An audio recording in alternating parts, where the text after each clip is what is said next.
My strength lies not in my name, but in the backing of 1.4 billion Indians and thousands of years of timeless culture and heritage.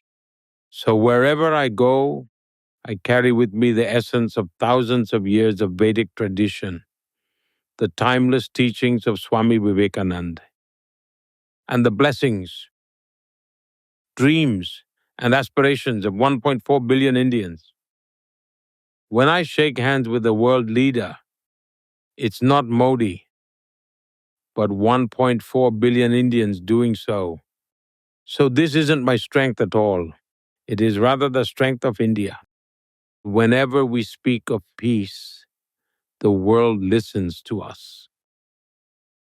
Because India is the land of Gautam Buddha and Mahatma Gandhi, and Indians aren't hardwired to espouse strife and conflict.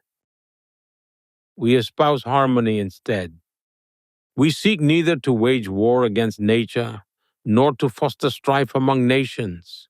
We stand for peace, and wherever we can act as peacemakers, we have gladly embraced that responsibility. My early life was spent in extreme poverty, but we never really felt the burden of poverty.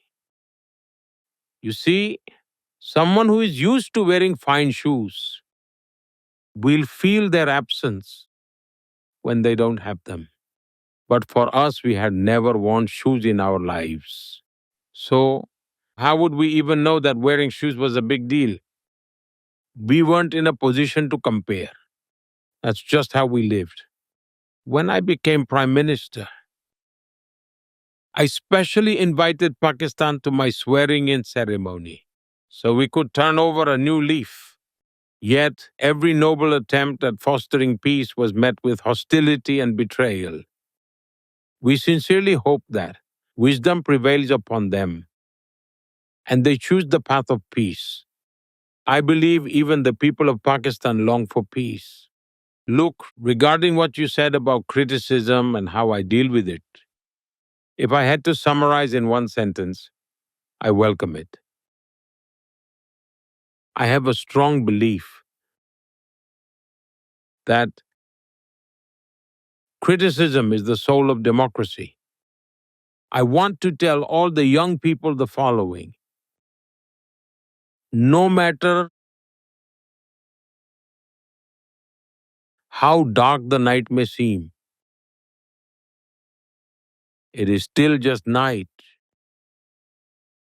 and morning is bound to come. The following is a conversation with Narendra Modi, the Prime Minister of India. It was one of the most moving conversations and experiences of my life. Allow me here to say a few words about it. Please skip ahead straight to our conversation if you like. Narendra Modi's life story is incredible.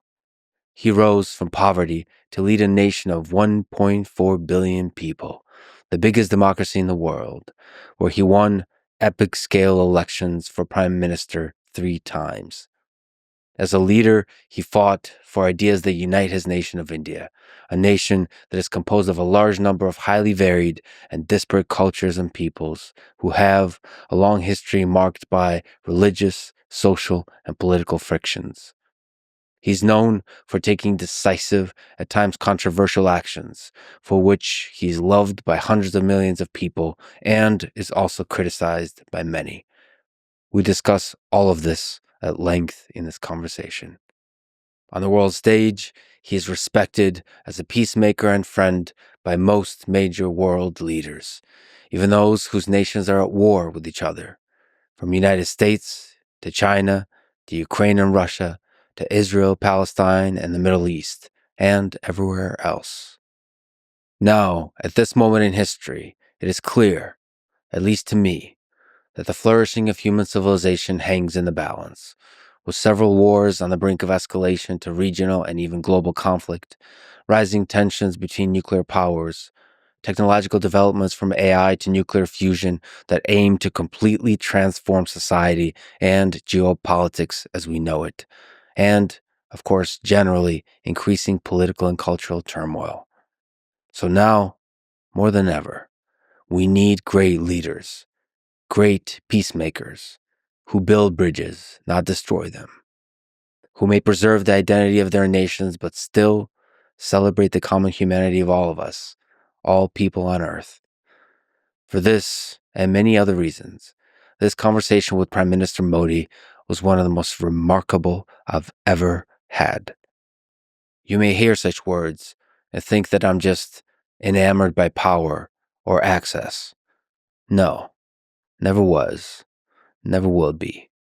I do not idolize anyone, especially those in power.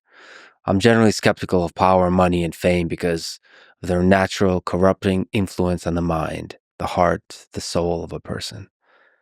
The whole point of all the conversations I've had in my life, on mic and off mic, is that I try to see and explore the full complexity of every human being, the good and the bad.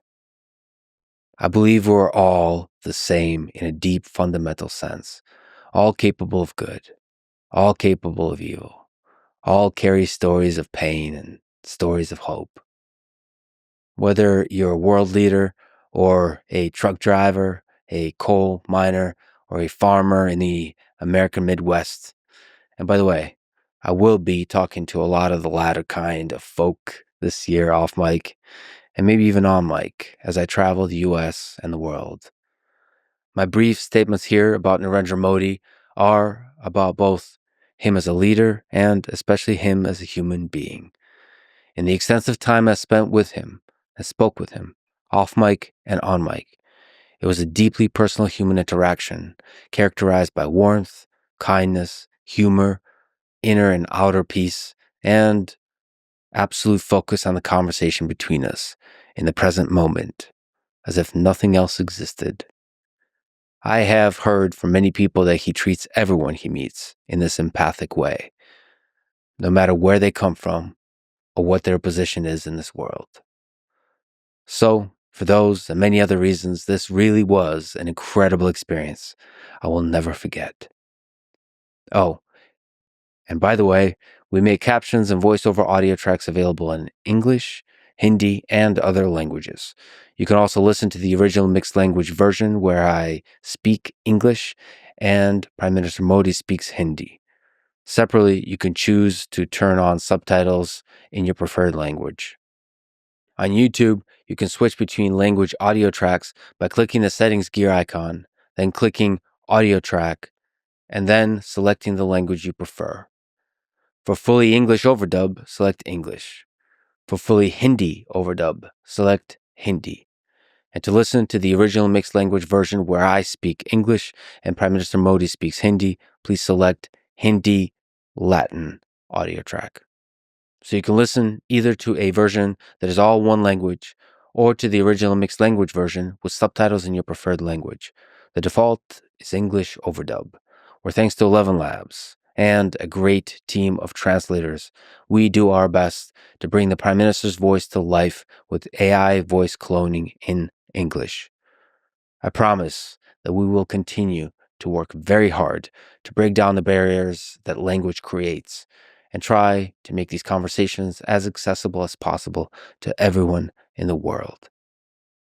Anyway, let me pause one more time to say a big thank you. What a wild ride this life has been. It's an honor for me to be on it with all of you. I love you all. This is the Lex Friedman Podcast. And now, dear friends, here's the Prime Minister of India, Narendra Modi. So I should also say I'm fasting right now. It's been almost 2 days, 45 hours. So just water, no food.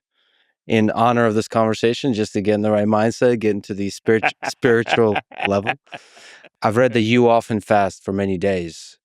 Can you explain why you fast and where does your mind go when you fast? First of all, I'm truly pleasantly surprised and honored that you're fasting. all the more because it feels like you're fasting as a tribute of respect for me.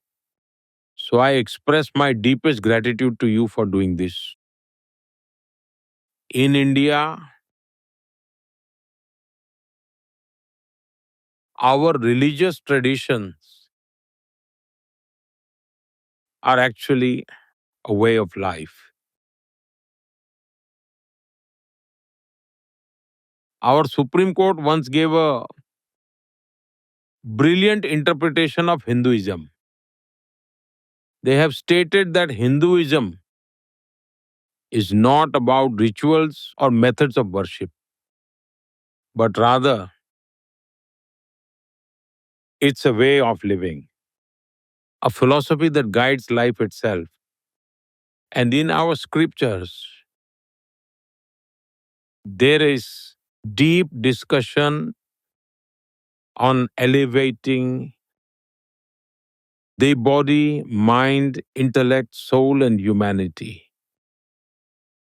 They outline various paths, traditions, and systems to achieve this.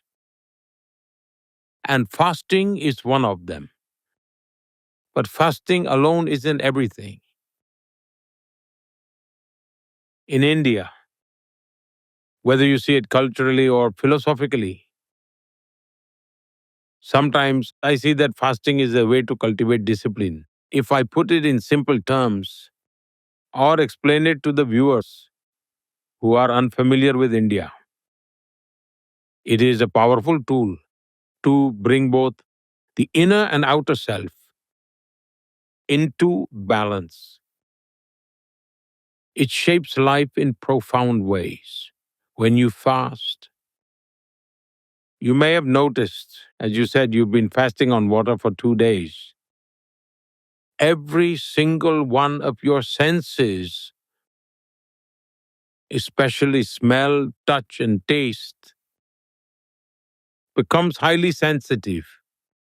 You may even notice the subtle aroma of water itself, something you probably never noticed before when drinking it. If someone walks past you carrying tea, you will catch its aroma just like you would with coffee. A small flower you've seen before, you will see it again today.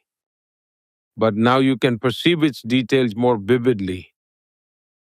Your senses become extra sharp, highly aware, and fully tuned in.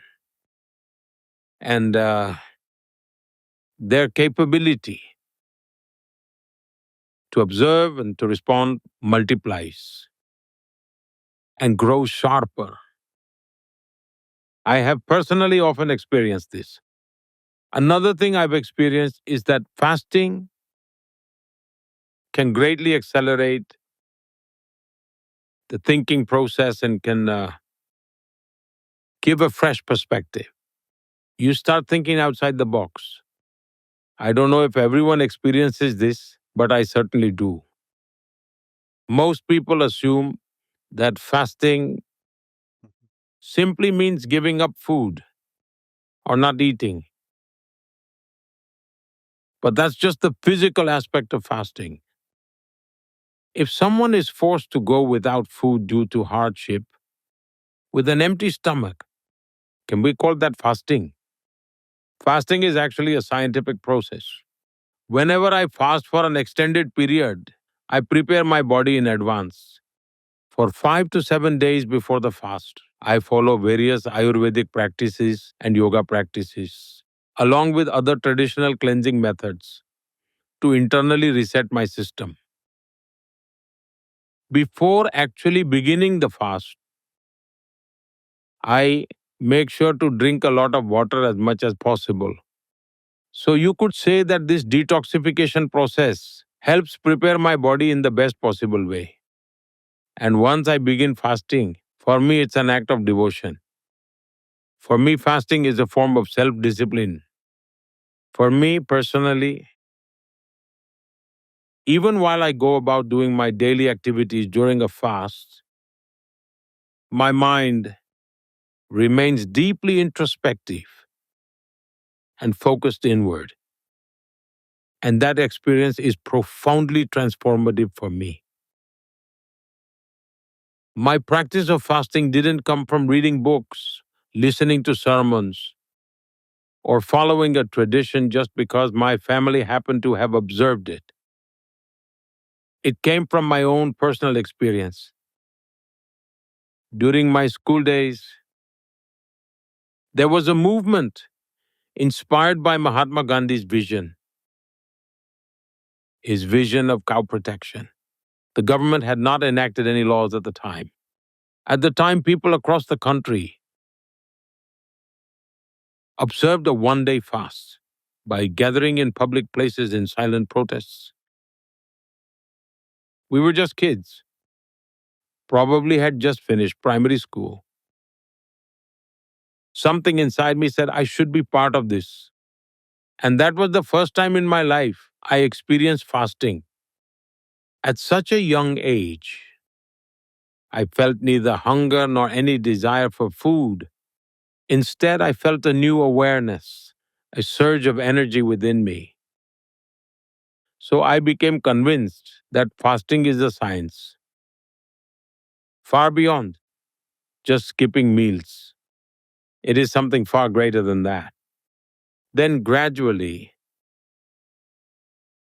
I refined my body and mind through various experiments. Over time, it became a long and disciplined journey for me. And one thing is certain, fasting never slows me down. I work just as much as usual. Sometimes I even work more. And another fascinating thing I've noticed is that when I need to express my thoughts, I'm amazed at where they come from and how they flow. Yeah. It's truly an incredible experience. So you still do meetings with world leaders.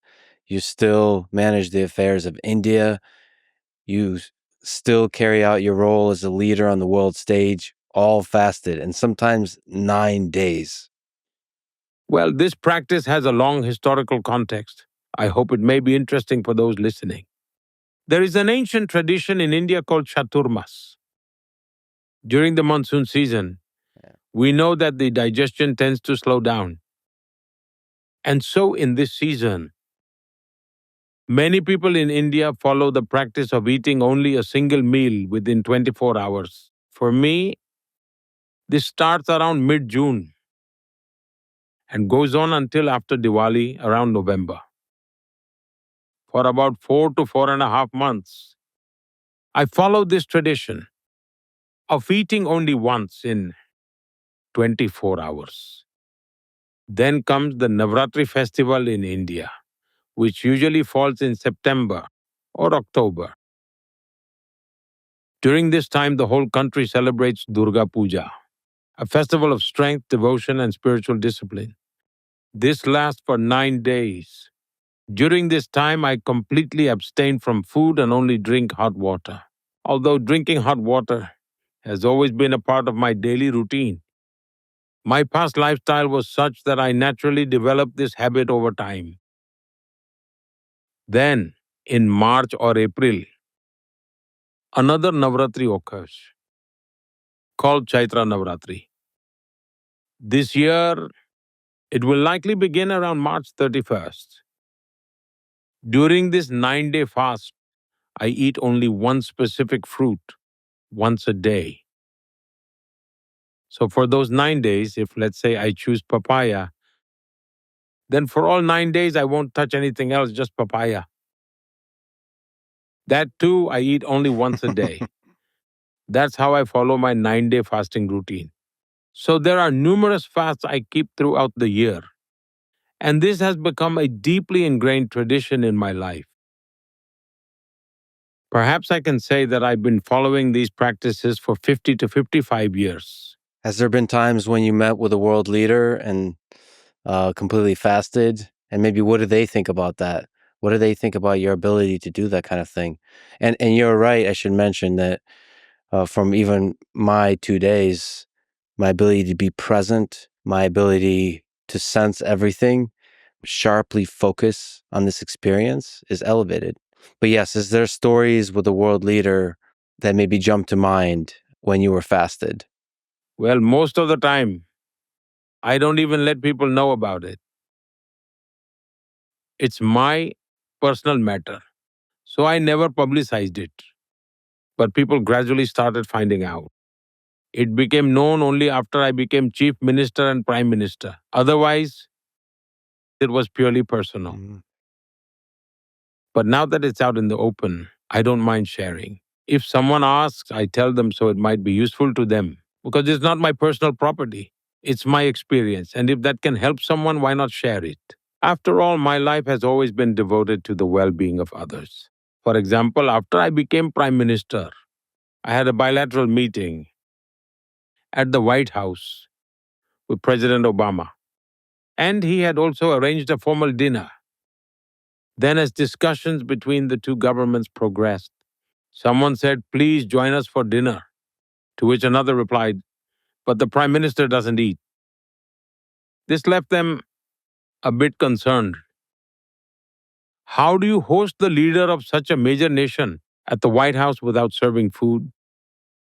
When we sat down, they brought me a glass of hot water.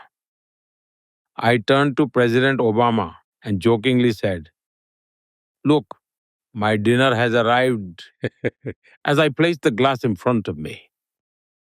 Later, when I visited again, he still remembered. He smiled and said, "Last time you were fasting. This time we're having lunch.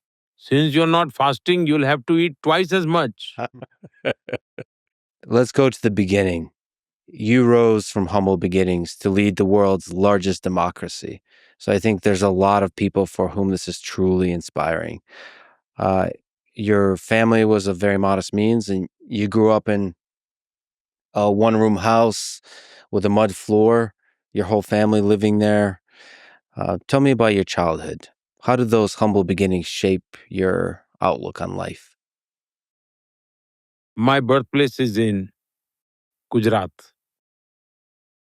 specifically in North Gujarat, in Mehsana district, in a small town called Vadnagar. Historically, this town holds great significance. And so, Vadnagar is where I was born and completed my early education. Looking at the world as I understand it today, I can reflect on my childhood and the unique environment I grew up in.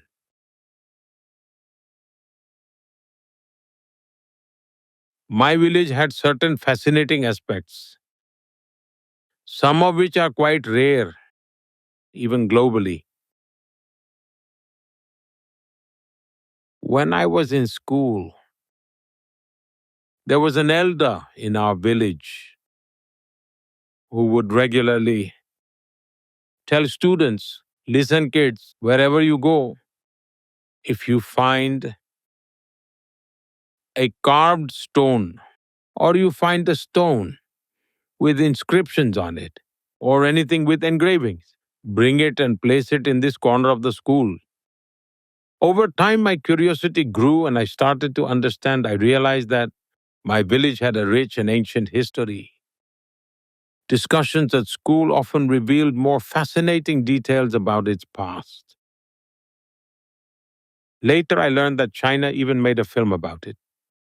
I had read in a newspaper about a film that mentioned the Chinese philosopher Huan Tsang, who had spent a considerable amount of time in my village, having arrived there many centuries ago.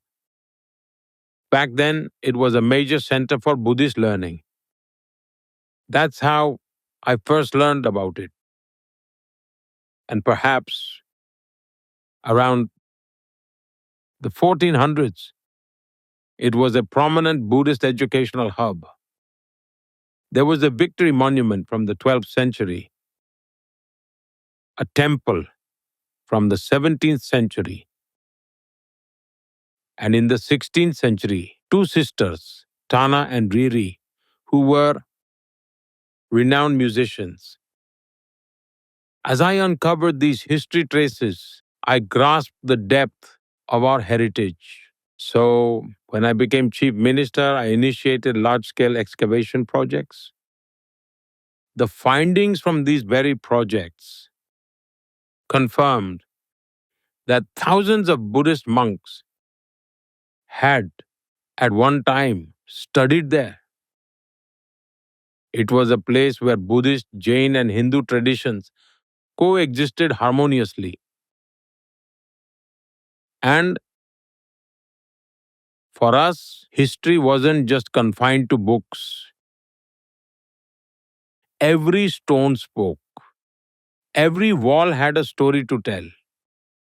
And so, when we began the large scale excavation work, we uncovered findings that hold immense historical significance. So far, they have discovered evidence dating back 2,800 years, proving that this city has remained unbroken and eternal for all those 2,800 years. They have discovered solid proof of how its development unfolded over these centuries. Now, an international level museum has been established there, open to visitors, especially for archaeology students. It has become a major area of study. So, the place where I was born holds its own unique historical significance. I see it as my good fortune. Some things in life unfold beyond our understanding. Kashi became my realm of duty. Now, Kashi is also eternal. Kashi, also known as Banaras or Varanasi, is an eternal city that has remained vibrant and alive for centuries. Perhaps it was some divine design that led a boy born in Varnagar to eventually make Kashi his realm of duty, living in the embrace of Mother Ganga. When I think about my family, my father, my mother, my siblings, my uncles, aunts, grandparents, we all grew up together in a small house. The place we lived was likely even smaller than where we are sitting now. There was no window, just a small door. That's where I was born, that's where I grew up. Now, when people talk about poverty, it's natural to discuss it in the context of public life. And by those standards, my early life was spent in extreme poverty. But we never really felt the burden of poverty. You see, someone who is used to wearing fine shoes will feel their absence when they don't have them. But for us, we had never worn shoes in our lives. So, how would we even know that wearing shoes was a big deal? We weren't in a position to compare. That's just how we lived. Our mother worked incredibly hard. My father, too. He was extremely hardworking and he was also extremely disciplined. Every morning around 4 or 4:30 a.m., he would leave the house, walk long distances, visit several temples, and then reach his shop. He wore traditional leather shoes, handmade in the village. The shoes were very tough and sturdy, making a distinct tock tock tock sound when he walked. People in the village used to say that they could tell the time just by hearing his footsteps. Oh, yes, they would say, Mr. Damodar is on his way. Such was his discipline. He worked tirelessly, late into the night. Our mother, too, ensured that we never felt the struggles of our circumstances. But despite everything, these challenging circumstances of living in scarcity never left a mark on our minds. I remember in school, the idea of wearing shoes never even crossed my mind. One day, while I was on my way to school, I ran into my uncle on the way. He saw me and was surprised. Hey, you go to school like this, without shoes? So at that time, he bought me a pair of canvas shoes and made me wear them. Back then, they must have cost around 10 or 12 rupees. But here's the thing, they were white canvas shoes and they would quickly get stained. So what did I do? In the evening, after school was over, I would stay back for a while. I would go from classroom to classroom, collecting leftover pieces of chalk that the teachers had discarded. I would take the pieces of chalk home, soak them in water, mix them into a paste, and polish my canvas shoes with it, making them bright white again. For me, those shoes were a treasured possession, a symbol of great wealth. And I don't exactly know why. But from childhood, our mother was extremely particular about cleanliness. Perhaps that's where we inherited that habit too.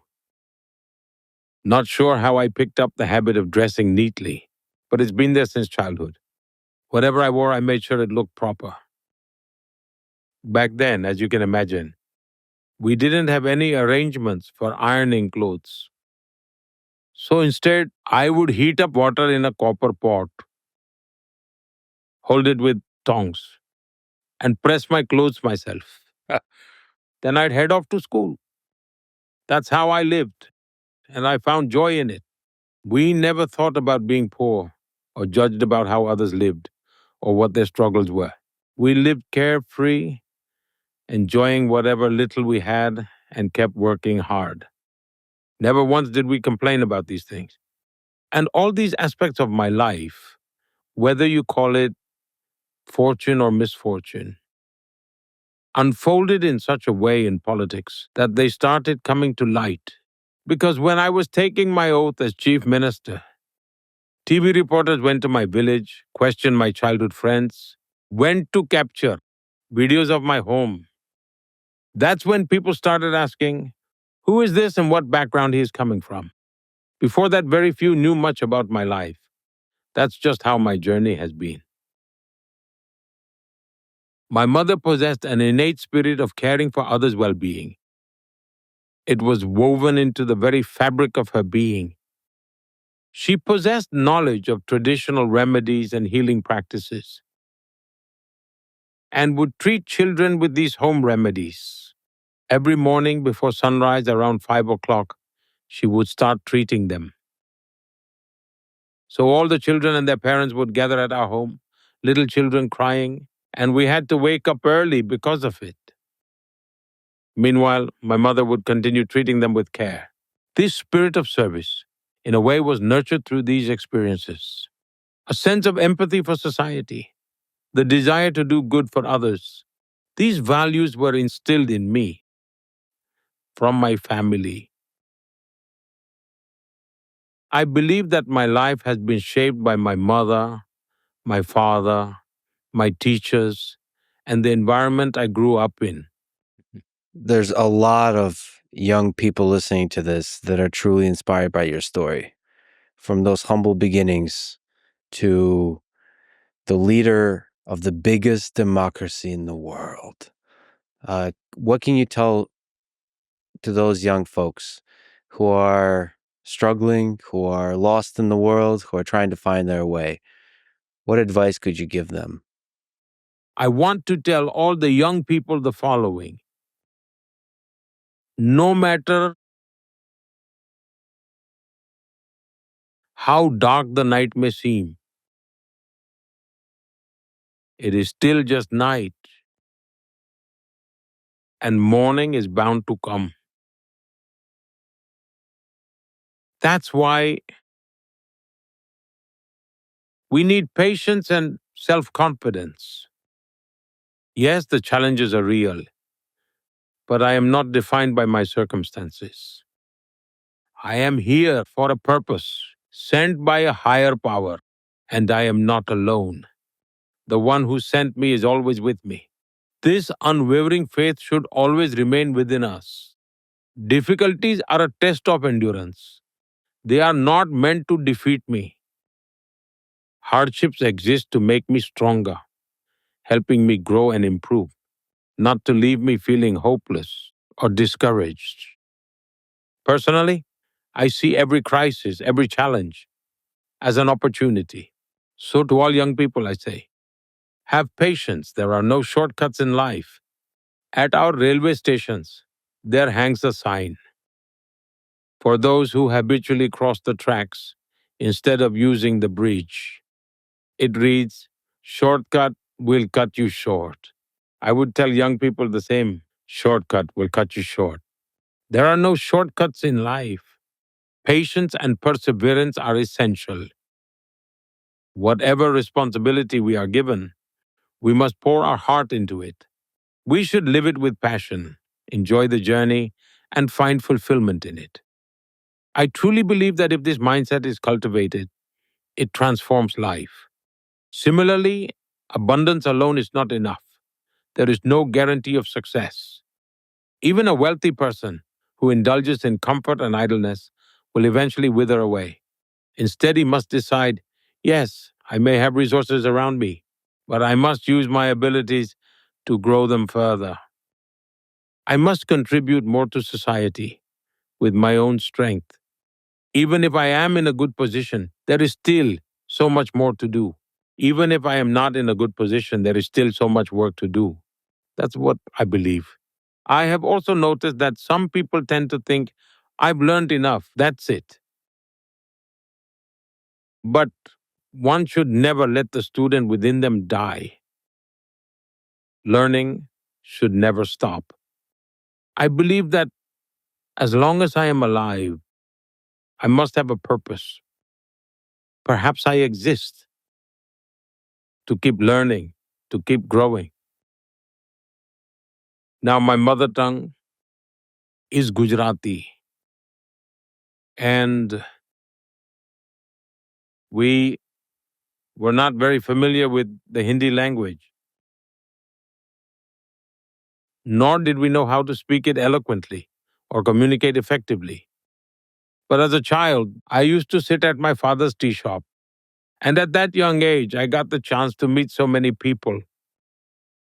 And every time I learned something from them, I observed their ways of speaking, their expressions. These things taught me a lot. Even though I wasn't in a position to apply it then, I thought, if I ever get the chance, why not? Why shouldn't I present myself well? So I believe the desire to learn should always remain alive. And another thing I've observed is that most people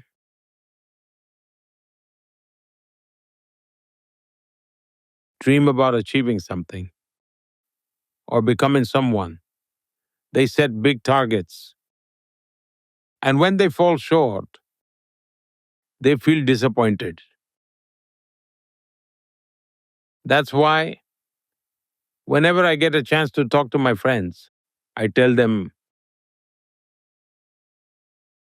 instead of dreaming about getting and becoming, dream of doing something. If you focus on doing something, and let's say your goal is to reach 10, but you make it to 8, you won't feel discouraged. You'll still work toward 10 with determination. But if your dream is only to become something and it doesn't happen, even your achievements may feel like a burden. That's why we must adjust our mindset in life. Instead of thinking about what I got or didn't get, the mindset should be, what can I give? Because true contentment doesn't bloom on its own. It grows from the depth of what you give. And I should say that this young kid, one of the things I've dreamed of doing is to do this very thing to talk to you today. So this is very surreal. At 17, another fascinating part of your life, you left home and spent 2 years roaming in the Himalayas, searching for purpose, for deeper truth, for God. So not much is known about this period of your life. You lived a nomadic, minimalist existence. very much like a yogi, often sleeping without a roof over your head. What are some memorable spiritual moments, rituals, experiences from that time? It seems like you've put in a lot of effort. Look, I I don't usually talk much about this, but I can share a few external aspects of it. I grew up in a very small town. Our life was all about being part of a community. We lived among people surrounded by them. That was just how life was. There was a library in the village, and I used to go there often to read books. Whenever I read something from the books, I often found myself feeling inspired, thinking, why shouldn't I shape my own life like that? That desire was always there. When I used to read about Swami Vivekananda or read about Chhatrapati Shivaji Maharaj, I would often wonder, how did they live? How did they build such remarkable lives? And for that, I constantly experimented on myself. Most of my experiments were physical in nature, testing my body's limits. For example, where I lived, winters weren't too harsh, but December nights could get quite cold. But still, at night, the cold would bite. It was natural. So sometimes I would decide to sleep outside, in the open, with nothing to cover myself, just to see how my body endures the cold. So from a very young age, I would often experiment with my body, and this became a regular thing for me. For me, going to the library, reading extensively, visiting the pond, washing the family's clothes, and swimming became part of my routine. Swimming was my main physical activity. All of these things were deeply connected to my life. Later, as I read Vivekanand, I became even more drawn to his teachings. One time I read about Swami Vivekanand. His mother was ill, so he went to Sri Ramakrishna Paramahans for guidance. He would argue with him, debate with him. In his early days, he would often argue with him, questioning everything intellectually. He said, my mother is sick. If I were earning, I could take better care of her. Sri Ramakrishna said, don't bother me with all this. Go to Goddess Kali. She is there. Ask her for what you need. And so, Swami Vivekanand went and sat before Goddess Kali's idol for hours, and he immersed himself into deep meditation. After a few hours, when he returned, Ramakrishna asked him, so did you request the goddess? Swami Vivekananda replied, no, I didn't. Ramakrishna said, go again tomorrow. She will fulfill your request. Ask her. He went the next day and then again the day after. But each time he found himself unable to ask for anything. His mother was unwell and he needed help. But when he sat before Goddess Kali, he was completely absorbed in her presence. And yet, he could not bring himself to ask for anything. Each time he returned empty handed. He told Sri Ramakrishna, I came back empty handed. I didn't ask for anything. To stand before the divine goddess and not be able to ask for anything. That moment That experience lit a flame inside him. There was a spark in his life, and from that came the spirit of giving. I believe that perhaps that small incident in Vivekananda's life left an impression on me too. The thought of what can I give to the world? Maybe true contentment comes from giving. If my heart is only filled with the hunger to receive, that hunger will never end. And within that realization came the idea of Shiva and living being as one. If you wish to serve Shiva, serve all living beings. Recognize the unity between the divine and the living. True non duality is experienced through this realization. I would often lose myself in such thoughts, my mind naturally drifting in that direction. I remember an incident in the neighborhood where we lived, just outside. There was a Lord Shiva temple. One day a saint came to stay there. So that saint used to engage in meditation and spiritual practices. I started feeling drawn to him, thinking perhaps he possessed some spiritual energy. I had only read about Swami Vivekanand, never seen such figures in real life.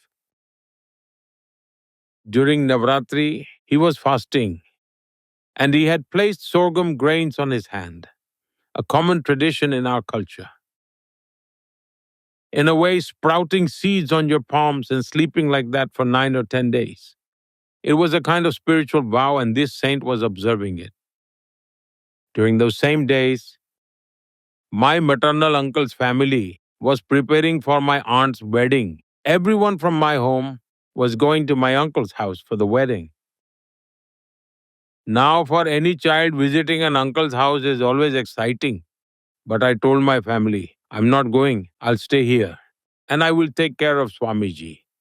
Since he has these grains on his hand, he can't eat or drink. So I will take care of him. So as a child, I chose not to attend the wedding. I stayed back, serving Swamiji instead. Somehow my mind was naturally drawn in that direction.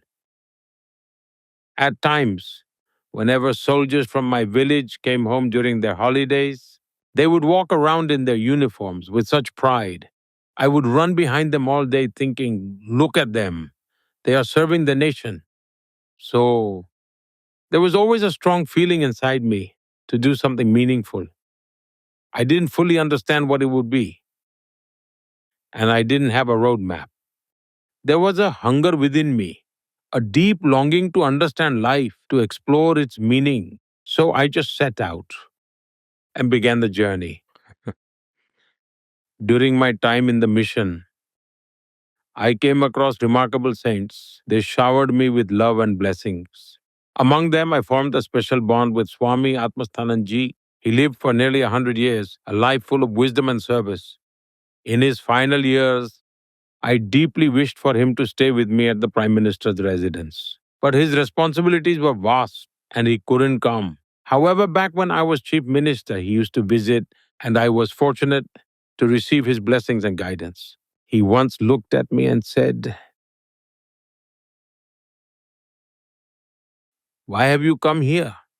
You have a greater purpose to fulfill. Is your priority your own well being, or is it the welfare of society? Whatever Swami Vivekananda said was for the betterment of society. He said you are meant to serve others.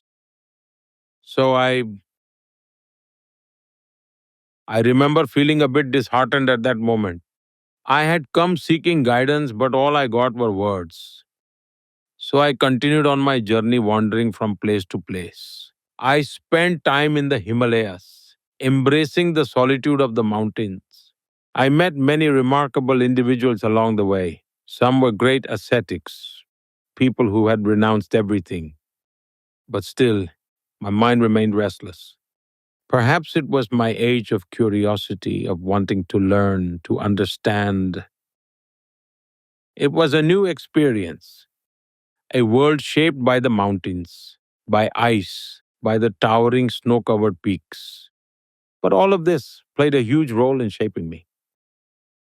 It strengthened me from within and enabled me to discover my inner power.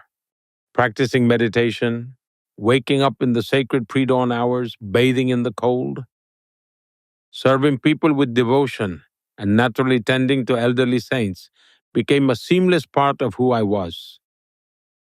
Once a natural calamity struck the region, and I immediately devoted myself to helping the villagers. So these were the saints and spiritual masters with whom I stayed from time to time. I never remained in one place for long. I kept moving, constantly wandering. That was the kind of life I lived. And for people who don't know, that moment in the Ramakrishna Mission ashram with the monks, Swami Padmashananda, as you mentioned, he helped steer you towards a life of service. So there's another possible life that could have been where you take sannyasa, you give away everything, and you're a monk. So we could have had a monk Narendra Modi and a Prime Minister Narendra Modi. And he helped you take the decision to live a life of service at every scale. From the outside, people may call me a leader. Some call me the prime minister. Others call me the chief minister. And that's how they see me from their perspective. But deep within, there is only an unwavering spiritual commitment. The Modi, who lovingly helped his mother care for children during their treatments, tending to them with patience and compassion.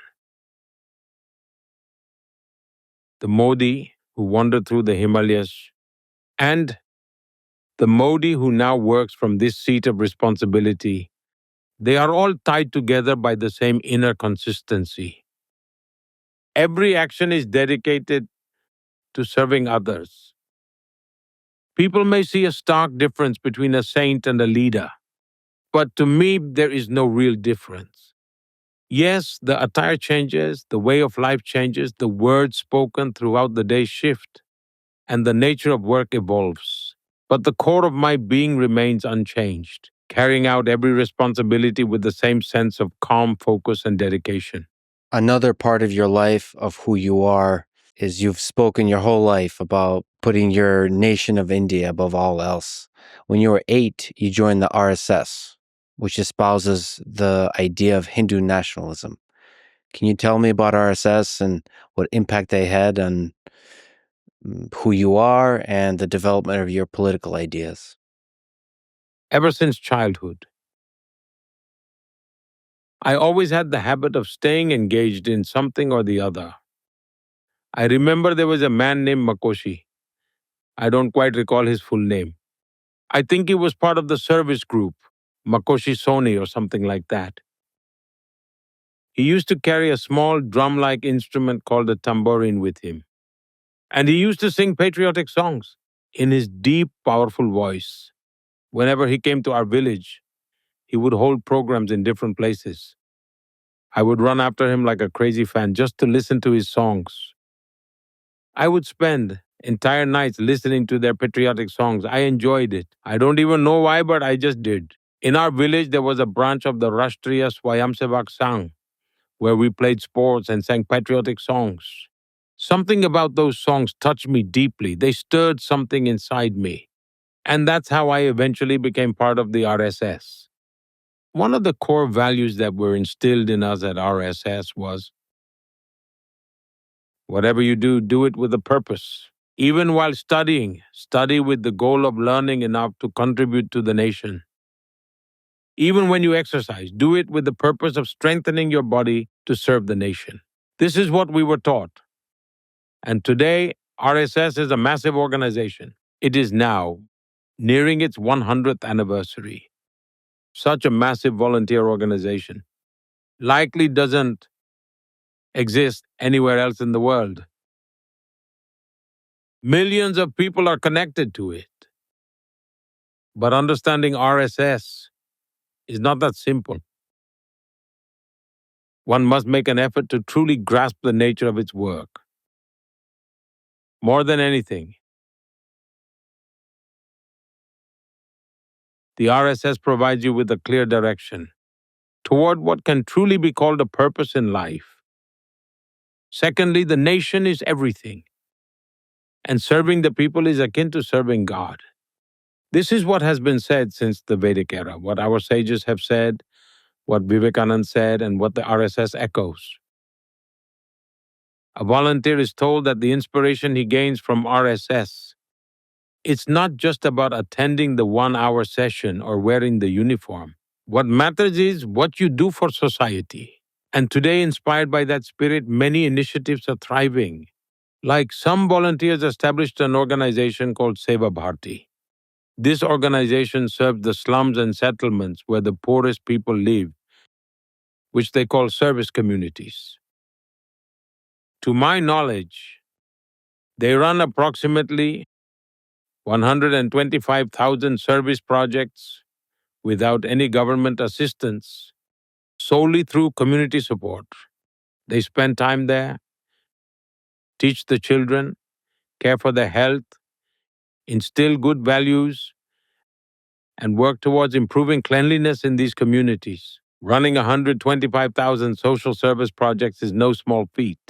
Similarly, some volunteers, nurtured by RSS, are dedicated to serving tribal communities through Vanvasi Kalyan Ashram.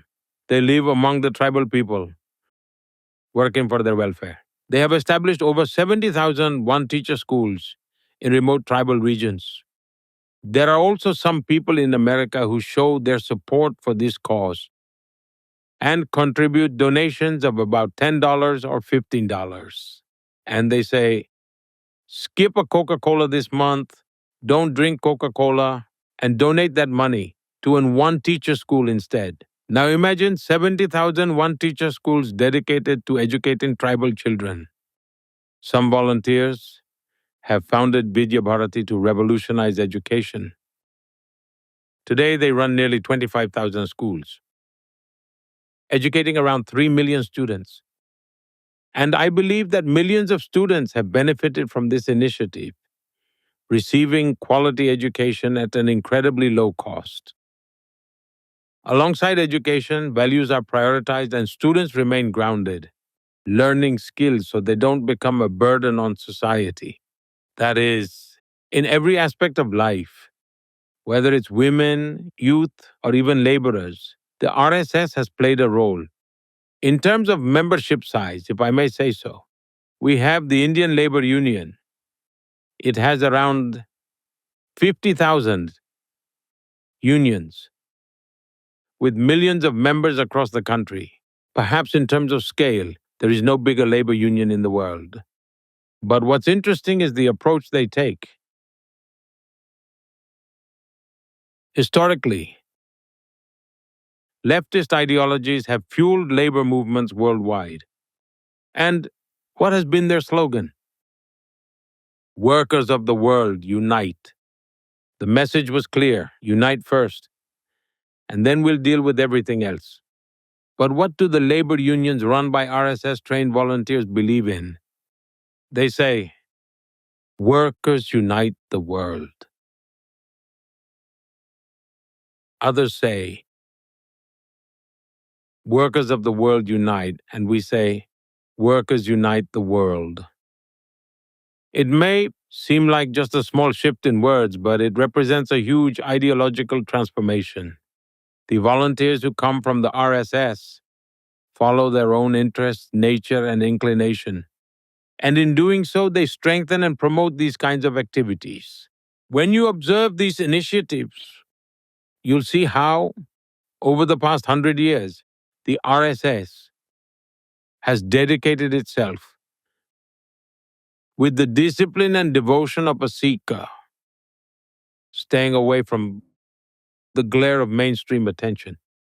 I feel blessed to gain life's values from such a sacred organization.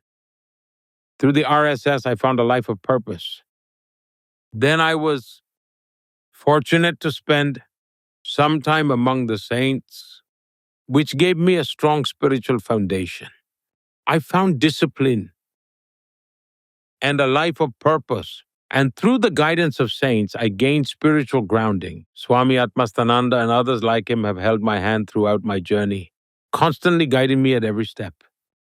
The teachings of Ramakrishna Mission, Swami Vivekananda, and the service driven philosophy of the RSS have played a crucial role in shaping me. But they've also helped push the idea of India.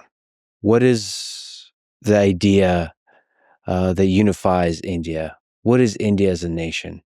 What is the foundational idea that unites all of these disparate worlds and communities and cultures? What would it be? Look, India is a cultural identity. It is a civilization that dates back thousands of years. Consider the vastness of India. Over 100 languages, thousands of dialects. India is so diverse that we have a saying that every 20 miles the language changes. Customs change, cuisine changes, even clothing styles shift from region to region, from the south to the north. You will see immense diversity across the country. But if you dig a little deeper, you will find a common thread. For example, the stories of Lord Ram can be heard everywhere in India. His name echoes in every corner of the country. But if you look closely, from Tamil Nadu to Jammu and Kashmir, you will always find people whose names include Ram in some form. In Gujarat, he might be called Ram Bhai. In Tamil Nadu, Ramachandra. And in Maharashtra, Ram Bhau. This unique cultural bond is what unites India as one civilization. Take something as simple as bathing in water.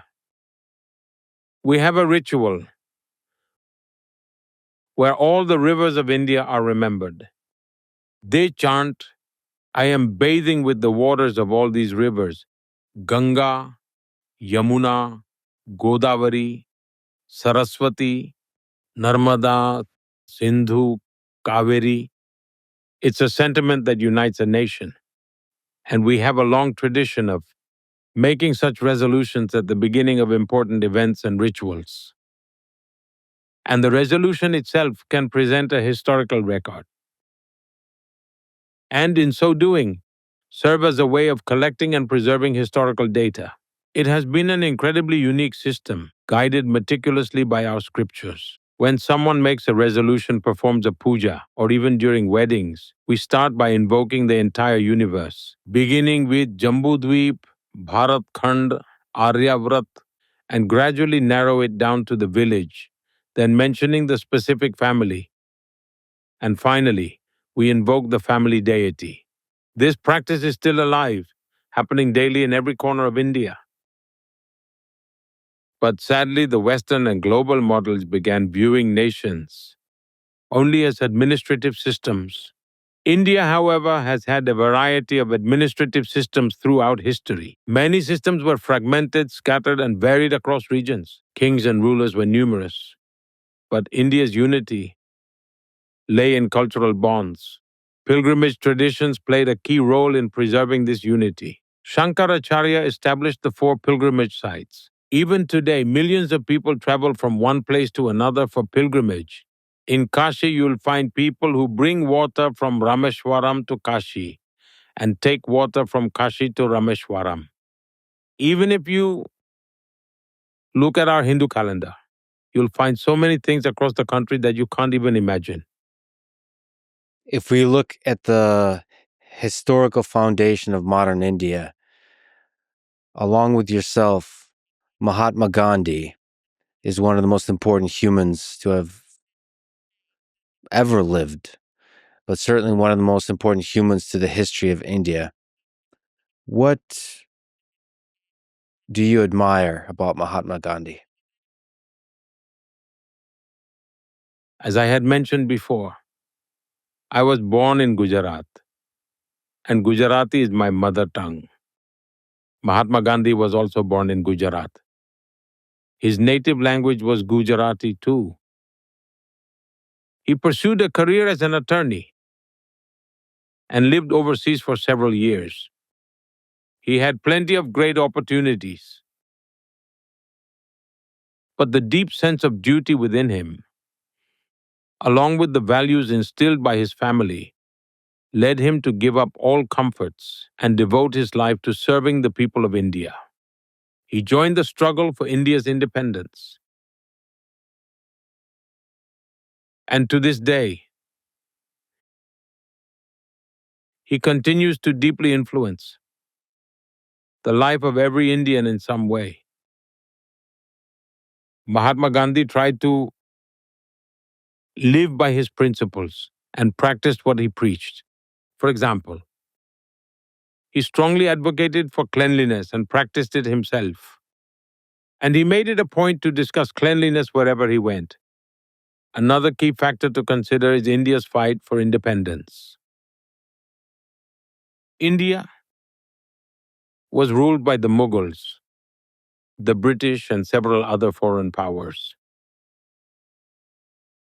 Despite being bound by the shackles of colonial rule for centuries, the flame of independence burned brightly. In every corner and nook of India, never fading, always fueling the desire for freedom. Millions of people sacrificed their lives so the light of freedom could shine on India. They laid down their lives for freedom, sacrificing their youth behind prison walls. Mahatma Gandhi also fought for India's independence, but in his own way. Indeed, the other freedom fighters were brave warriors and devoted sons of Mother India. They came, they fought, and their martyrdom immortalized them. And they did indeed have a lasting impact. But it was Mahatma Gandhi who awakened the nation, leading a mass movement fueled by truth. And he wove even a sweeper into the very fabric of the freedom struggle. He told teachers their work was part of the freedom struggle. He told the people spinning thread and weaving clothes they were freedom fighters. He told those tending to lepers that their service was a step toward India's freedom. He viewed every task as a vital thread in the fabric of India's independence movement. And this transformed India's common man into a soldier in the quest for freedom. Gandhi forged a mass movement so immense that the British could never fully grasp it. The British never imagined that a pinch of salt from the Dandi March could spark a massive revolution, and he made it happen. And his life, presence, style, mannerisms all left a profound impact. And I have seen many of his stories evolve into timeless legends. I recall an incident from a roundtable conference. Yeah, I believe he was attending a roundtable conference. He was supposed to meet King George at the Buckingham Palace. Draped in his breechcloth, Mahatma Gandhi made his way to the palace. Many people were amazed that he had showed up in that attire to meet the king. Gandhi remarked he didn't need to wear a lot of clothes. He said, "Your king is wearing enough clothes for the both of us." This was the whimsical charm of his nature. Mahatma Gandhi possessed many remarkable qualities. His call for unity and recognition of the people's strength still resonates with me. In everything I do, I strive to include the common man and to ensure the participation of as many as possible. I don't believe in leaving everything to the government. I am a firm believer in the power of social change. So he was probably one of the greatest leaders of the 20th century. You are one of the greatest leaders of the 21st century. Those two centuries are very different. And you have been masterful in the game, in the art of geopolitics. So let me ask you, you have found a balance. So when negotiating on the world stage with super powerful nations, is it better to be loved or feared? It seems like you are a masterclass of being loved by everybody, but everybody knows and feels the strength.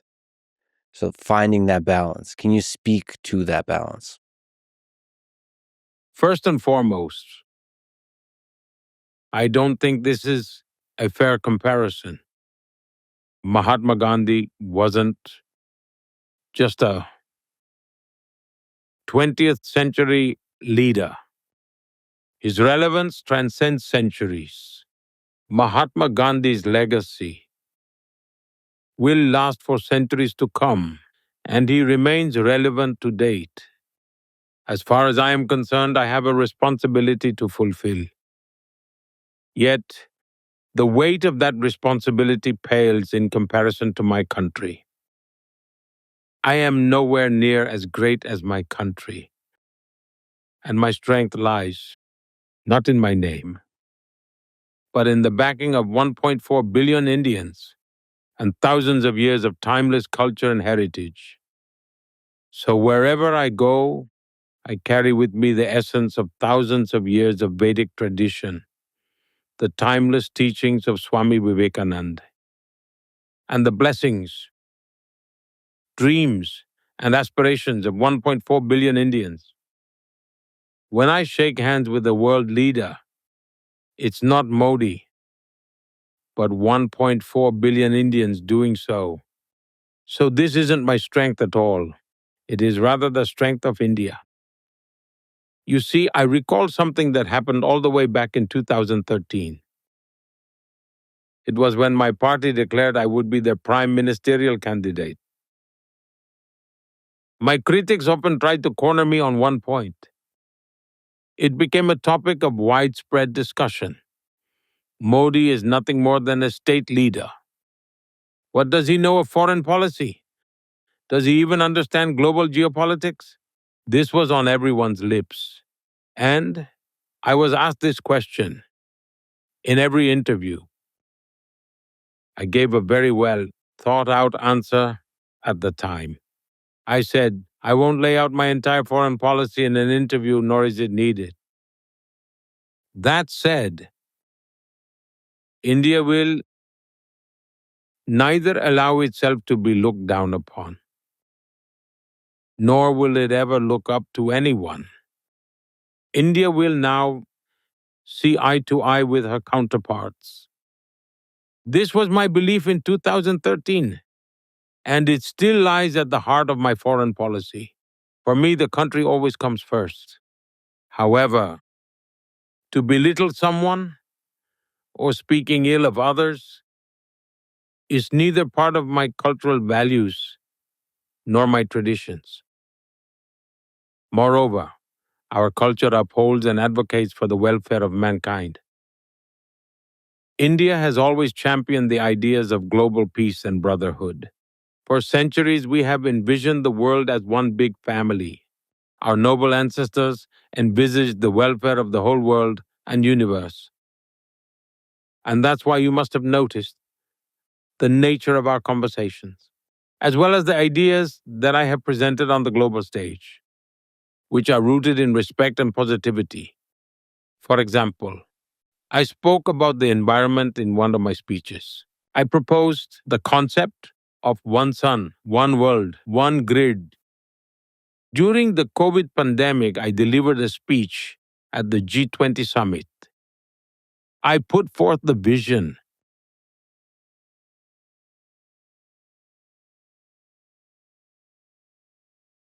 of one health, where humans and nature would live in harmony. And I have always worked towards this. We hosted the G20 summit with the motto One Earth, One Family, One Future. We have inherited this timeless wisdom, and it's our duty to share it with the world. To give you an example, I have advocated for embracing renewable energy. We founded the International Solar Alliance with the motto One Sun, One World, One Grid. Even when it comes to global healthcare, I had proposed One Earth, One Health. This initiative extends not only to humans, but also to all flora and fauna. I have always aimed to initiate efforts that foster global well being. And the global community needs to join hands to accomplish that. We must also understand that the world has become one small village today. No country can thrive in isolation. Today, we all depend upon one another. No one can make it far by themselves. That is why you must learn to synchronize with everyone, and everyone else must learn to synchronize with you. That's the only way to propel this initiative forward. Organizations like the United Nations came into being after the First World War, but they failed to evolve with the times. And this inability to adapt has sparked a global debate on their relevance. You have spoken about, you have the experience, you have the skill, you have the geopolitical leverage to be the biggest peacemaker in the world today on the world stage, and there's several wars going on. Can you maybe explain how you approach the process of making peace, helping make peace between two warring nations? For example, Russia and Ukraine. Well, I represent the country, that is the land of Lord Buddha. I represent the country that is the land of Mahatma Gandhi. These are the great souls whose teachings, words, actions, and behavior are entirely dedicated to peace. And that is why, culturally and historically, our background is so strong that whenever we speak of peace, the world listens to us. Because India is the land of Gautam Buddha and Mahatma Gandhi, and Indians aren't hardwired to espouse strife and conflict. We espouse harmony instead. We seek neither to wage war against nature nor to foster strife among nations. We stand for peace, and wherever we can act as peacemakers, we have gladly embraced that responsibility. Returning to your example, I have a close relationship with Russia and Ukraine alike. I can sit with President Putin and say that this is not the time for war. And I can also tell President Zelensky in a friendly way that, brother, regardless of how many people stand with you in the world, there will never be a resolution on the battlefield.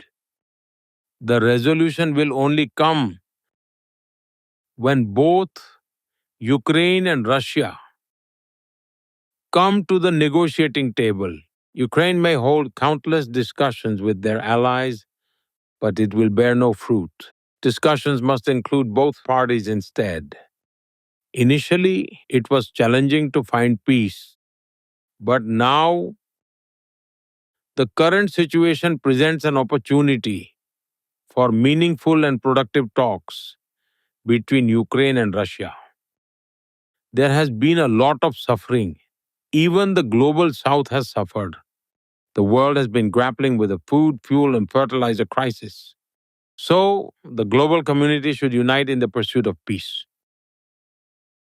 As for me, I have always maintained that I stand with peace. I am not neutral. I have a stance, and that is peace. And peace is what I strive for. Another difficult historic relationship and conflict is between India and Pakistan. So it's one of the most tense conflicts in the world. Two nuclear powers with strong ideological differences. You are a great peacemaker, looking out into the future as a visionary. What do you see as the path for friendship, for peace, for good relations between India and Pakistan? I would like to delve into periods of our history the world may be unfamiliar with. Before 1947, during the struggle for independence, everyone was fighting side by side, shoulder to shoulder.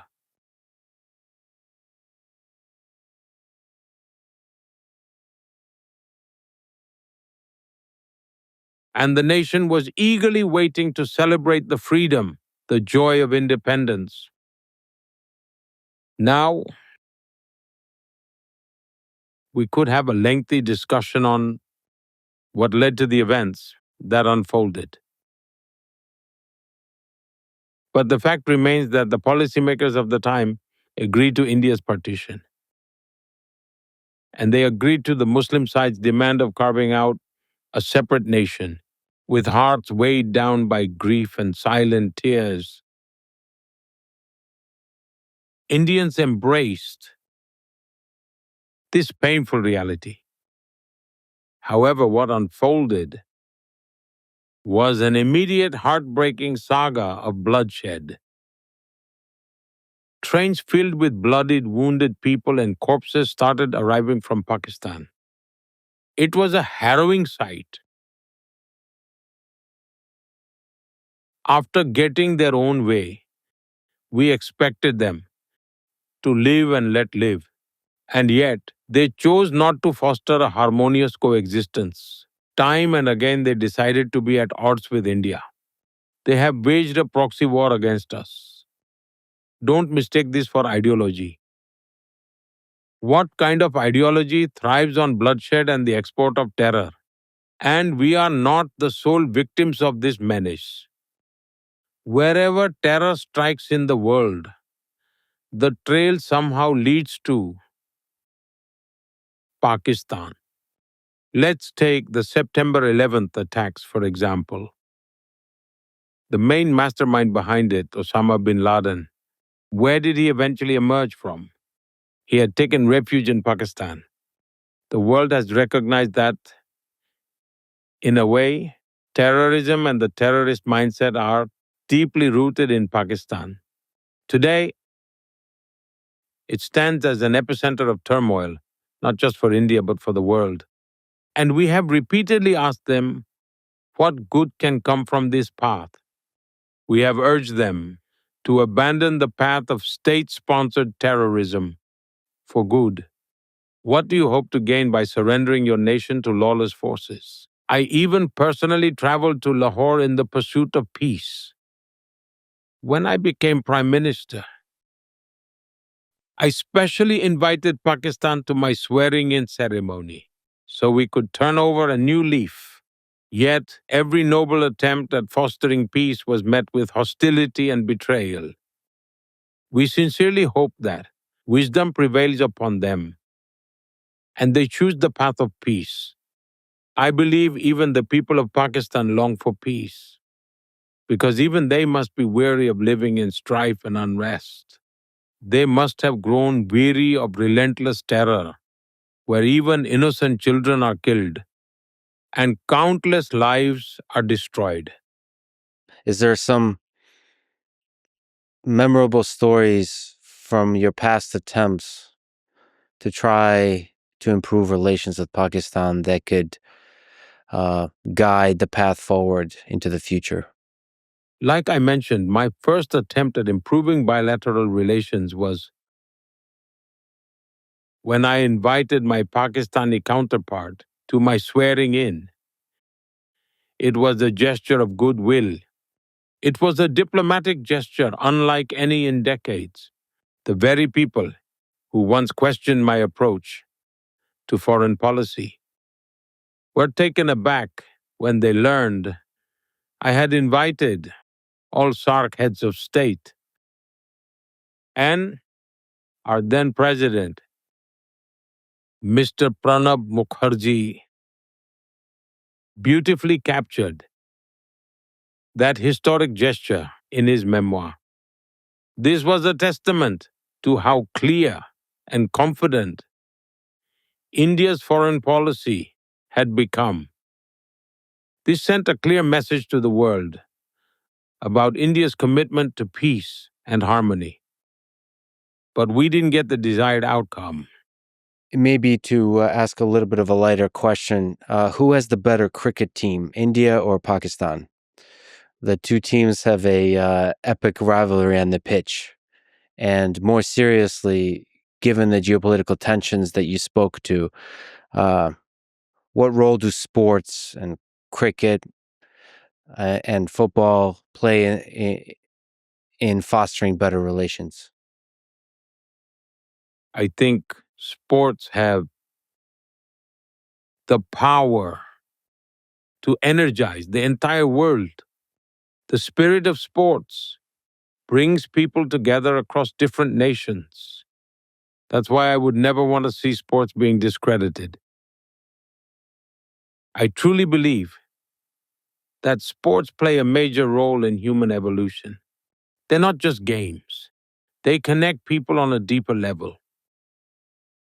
Now, coming to the question of who's better and who's not.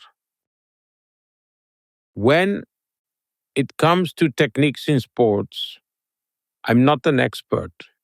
Only those who specialize in the technical aspects can judge which techniques are superior and who the best players really are. But sometimes the results speak for themselves. Just a few days ago, India and Pakistan played a match. The result reveals which is the better team. That's how we know. Yeah, I've watched this series called The Greatest Rivalry, India versus Pakistan, that describes so many incredible players, so many incredible games. It's always beautiful to see a great rivalry. You've also spoken about football. Football is very popular in India. So another tough question: who is the greatest football player of all time? We got Messi, Pele, Maradona, Cristiano Ronaldo, Zidane. Who do you think is the greatest football player to have ever played? It's absolutely true that many regions in India have a strong football culture. Our women's football team is performing really well, and the men's team is also making great progress. But if we talk about the past, back in the 1980s, one name that always stood out was Maradona. For that generation, he was seen as a true hero. And if you ask today's generation, they'll immediately mention Messi. Now that you've asked, another interesting memory just came to mind. There's a state in India called Madhya Pradesh, right in the center. There's a district called Shahdol, a completely tribal region where a large tribal community resides.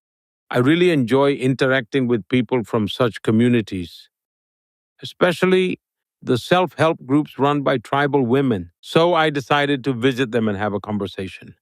But when I got there, I noticed something fascinating. Around 80 to 100 young boys, kids, and even some older youth, all dressed in sports uniforms, standing together. Naturally, I walked over to them. So I asked them, "Where are you all from?" And they replied, "We're from Mini Brazil." I was surprised and said, "What do you mean by Mini Brazil?" They said, "That's what people call our village." Curious, I asked, "Why do they call it Mini Brazil?" They explained, "In our village, football has been played for 4 generations. Nearly 80 national level players have come from here. Our entire village is dedicated to football." They also told me when we host our annual football match, nearly 20 to 25,000 spectators come from nearby villages to watch. I see the growing craze for football in India these days as a positive sign because it not only fuels passion but also builds true team spirit. Yeah, football is one of the great sports that unites not just India, the whole world. And that just shows the power of what sport can do. You recently visited the United States and reinvigorated your friendship with Donald Trump. What do you like about Donald Trump as a friend, as a leader? I'd like to share with you an event that stands out in my memory. Perhaps from that, you'll get a better understanding of the point I'm trying to convey. For example, we had an event in Houston. Howdy Modi. Both President Trump and I were there, and the entire stadium was completely packed.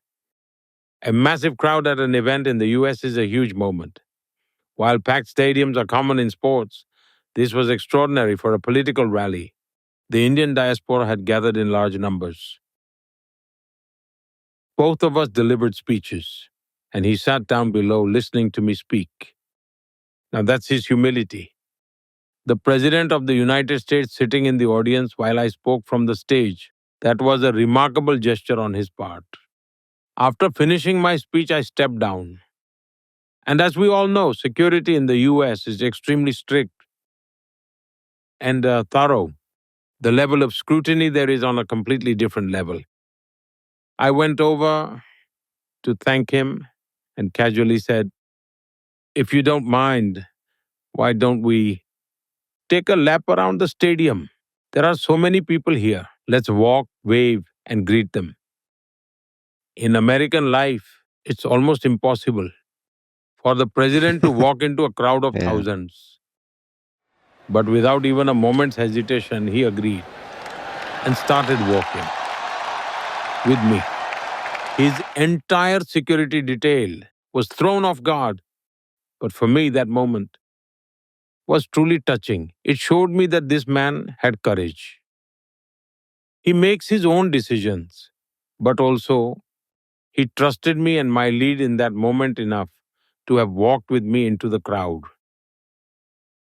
It was that sense of mutual trust, a strong bond between us, that I truly witnessed on that day.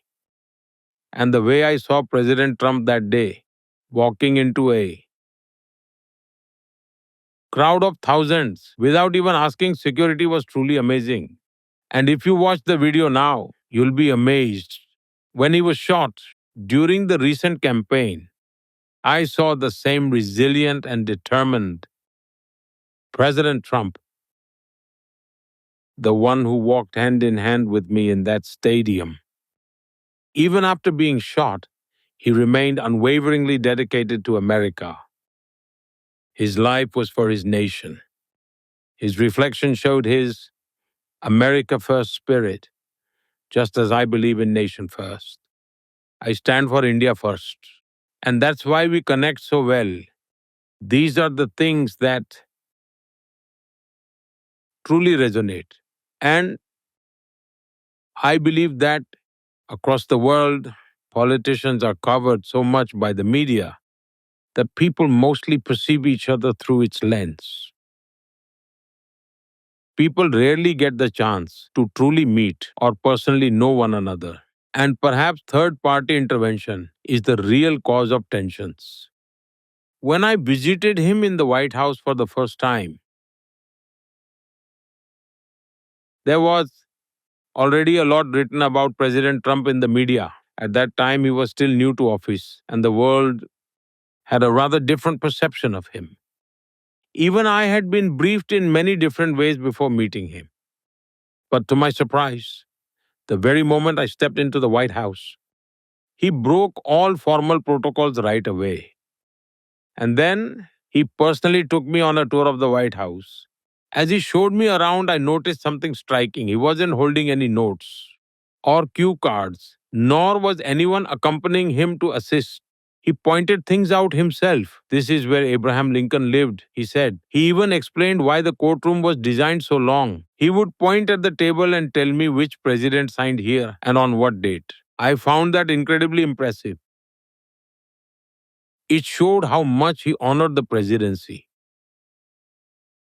and how respectful and deeply connected he was to America's history. I could feel that.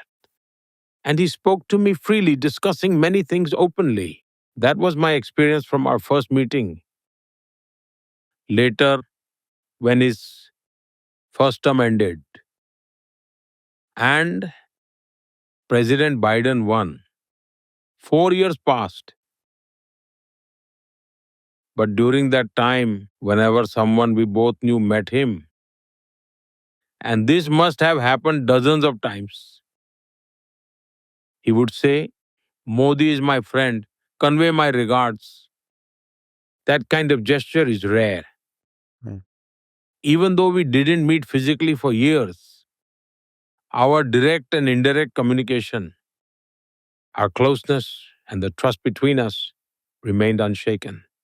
He said that you're a much tougher, much better negotiator than he is. He said this recently when you visited. What do you think of him as a negotiator? And what do you think he meant about you being a great negotiator? Now, that's not something I can comment on, since it's his graciousness and humility. It is very kind of him that he openly appreciates me on various occasions and in different contexts. But about negotiation, I always put my country's interests first. That's why in every forum, I speak up for India's interest, not to harm anyone, but in a positive manner. And because of that, no one takes offense. People know that if Modi is present, he will strongly advocate for these things. After all, the people of India have given me this responsibility. For me, my nation is my high command, and I will always honor their will.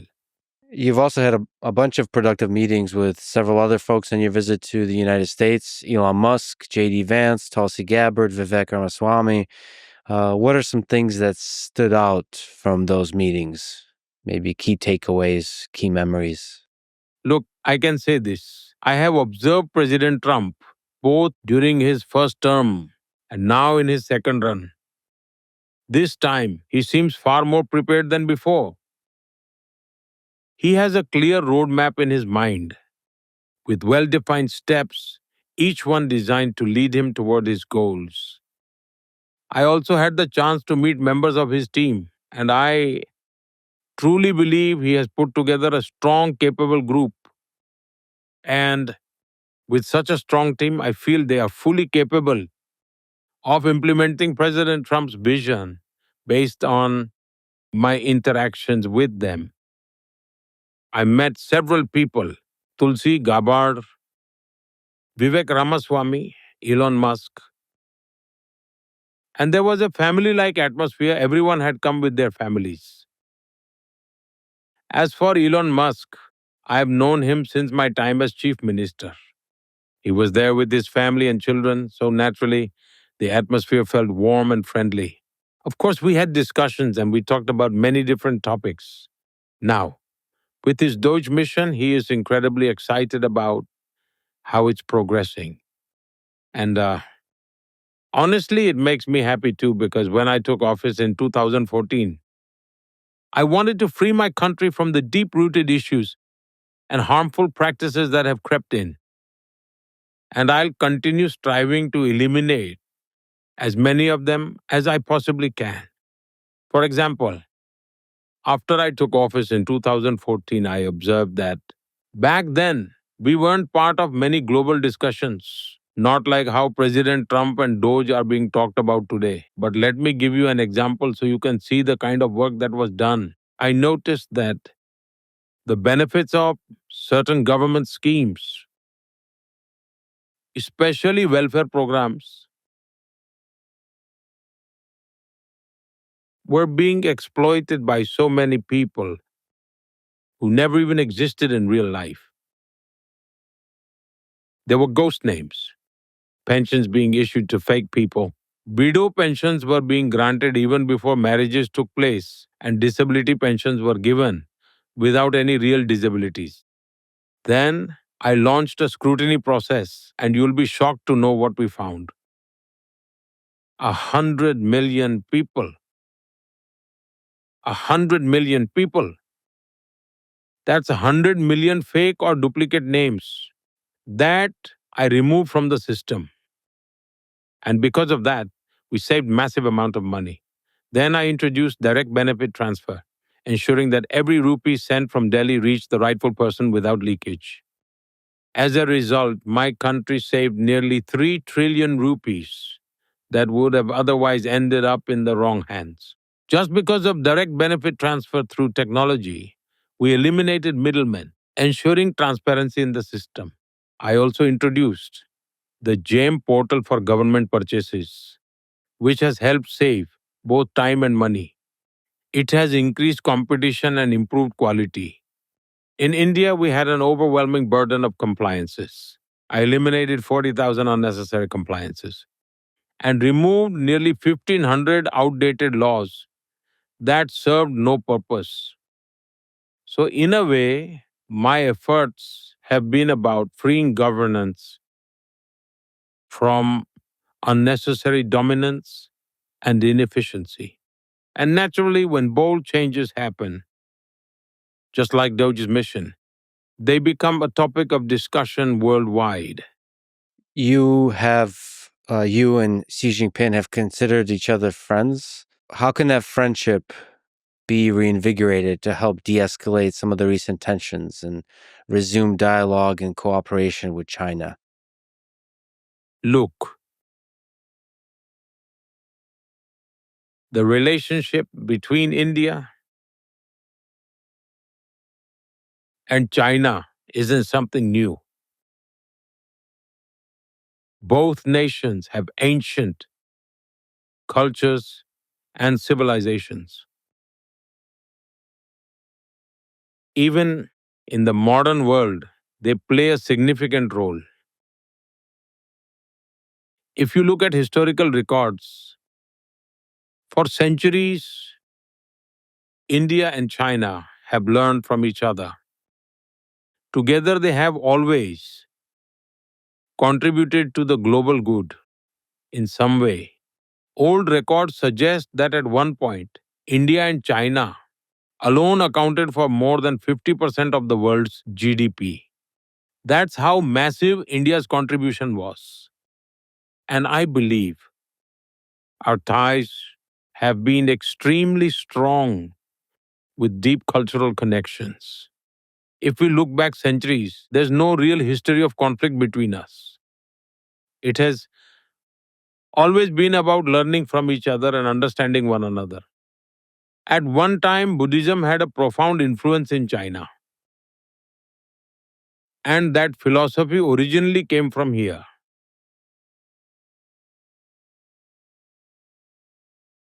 Our relationship should remain just as strong in the future. It should continue to grow.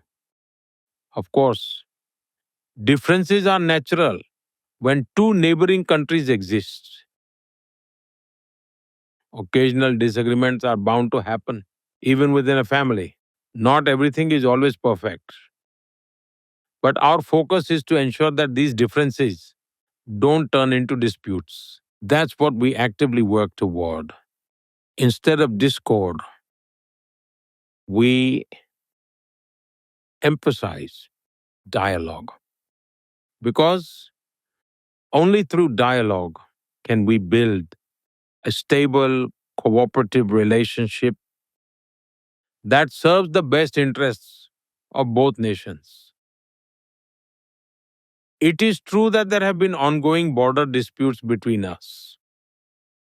And in 2020, the incidents along the border created significant tensions between our countries. However, after my recent meeting with President Xi, we have seen a return to normalcy at the border.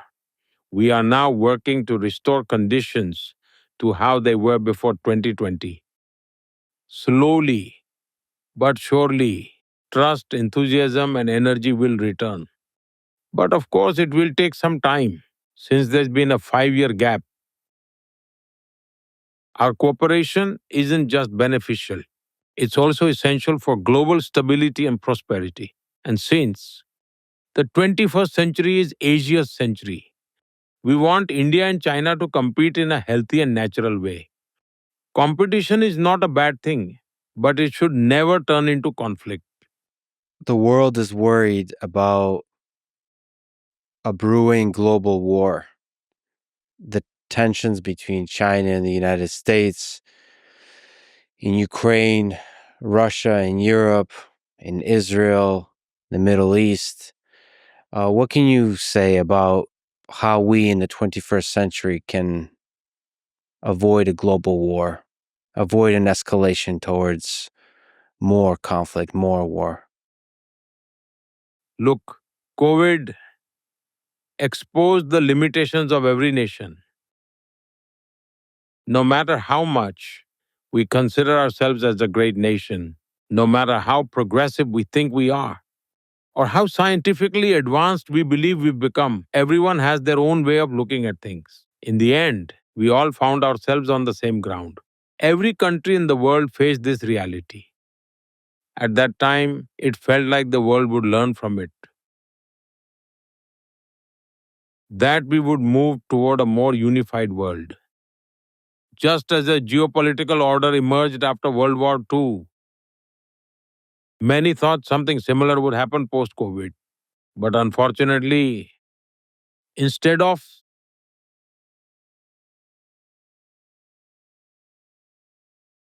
moving towards peace, the world became even more fragmented, ushering in a period of uncertainty. And the wars have only made it worse.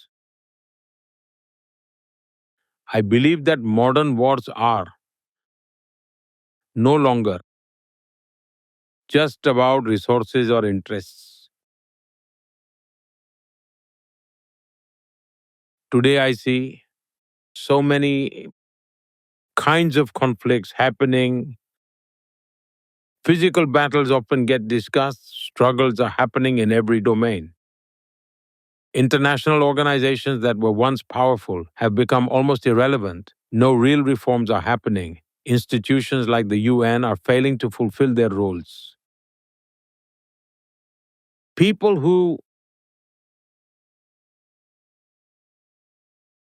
disregard international laws and rules continue to act freely, and no one can stop them. In such situations, the prudent choice for everyone is to let go of conflict and move toward cooperation. And a development driven approach is the way forward. Expansionism will not work. As I've said before, the world is interdependent and interconnected. Every nation needs one another. No one can stand alone. And from all the different forums I attend, one thing is clear. Everyone is deeply worried about these conflicts. We can only hope that peace is restored very soon. I'm not very You good at keep this. looking at your watch. No. I barely know what I'm doing, Prime Minister. I'm not very good at this. Okay. You've been through your career and through your life, you have seen a lot of difficult situations in the history of India. One of them, the 2002 Gujarat riots. They're one of the most challenging periods of modern Indian history, when there was violence between Hindu and Muslim citizens of the Gujarat that led to over 1,000 deaths. It revealed the intensity of religious tensions in the region. You were, as you mentioned, Chief Minister of Gujarat at the time. Looking back, what lessons do you draw from that time? And we should also say that India's independent Supreme Court upheld twice, in 12 and 22, that you had no involvement in the violence of the 2002 Gujarat riots.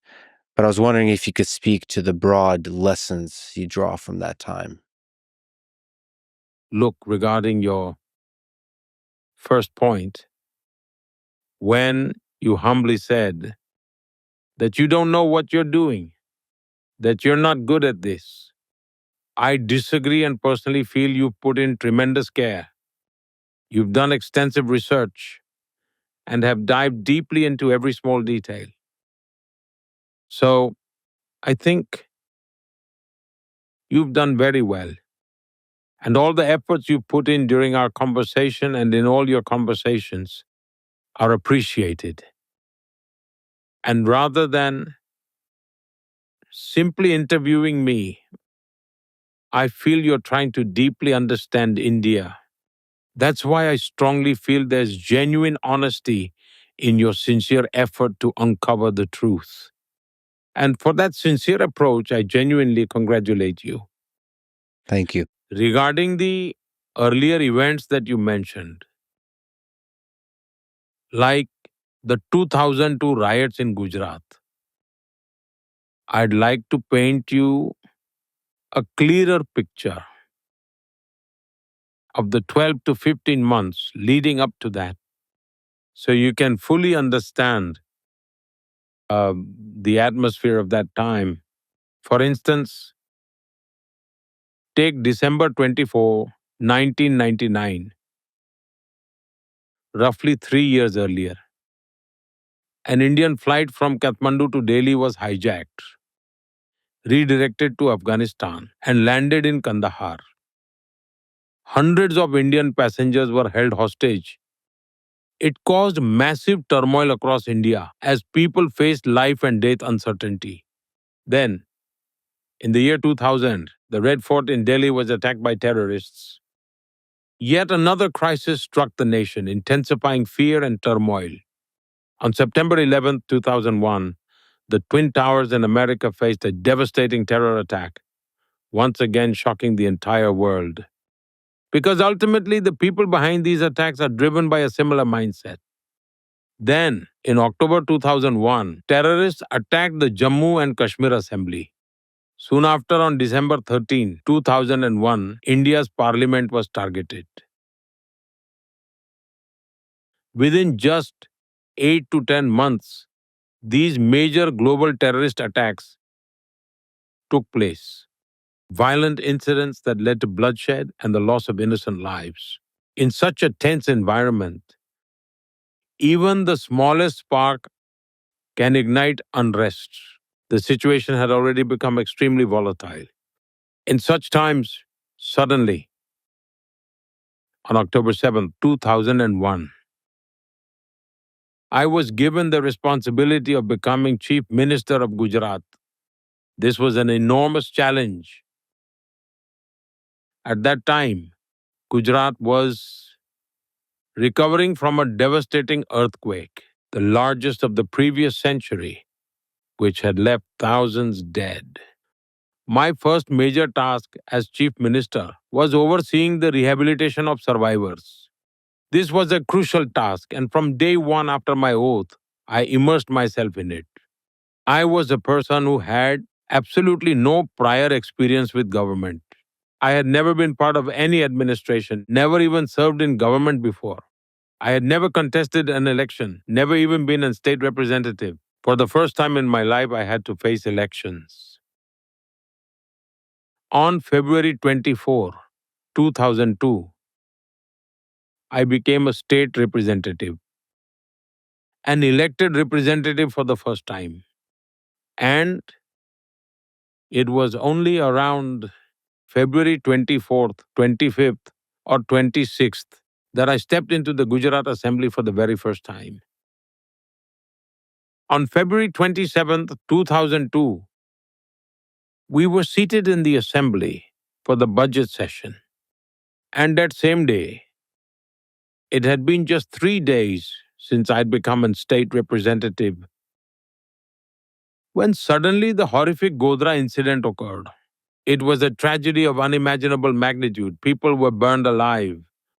You can imagine, against the backdrop of incidents like the Kandahar hijacking, the attack on Parliament, or even 9/11, and then to have so many people killed and burned alive, you can imagine how tense and volatile the situation was. Of course, this was tragic for everyone. Everyone prefers peace. The perception that these were the biggest riots ever is actually misinformation. If you review the data from before 2002, you'll see that Gujarat faced frequent riots. Curfews were constantly being imposed somewhere. Communal violence could erupt over trivial issues like kite flying contests or even minor bicycle collisions. Before 2002, Gujarat witnessed over 250 significant riots.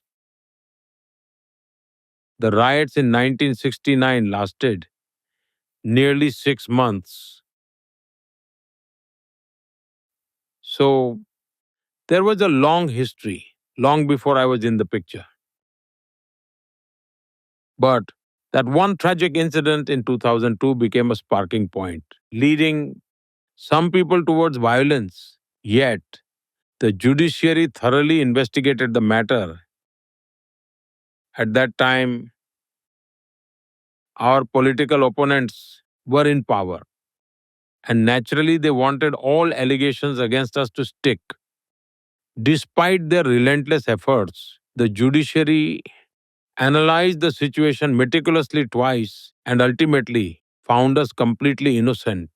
Those who were truly responsible have faced justice from the courts.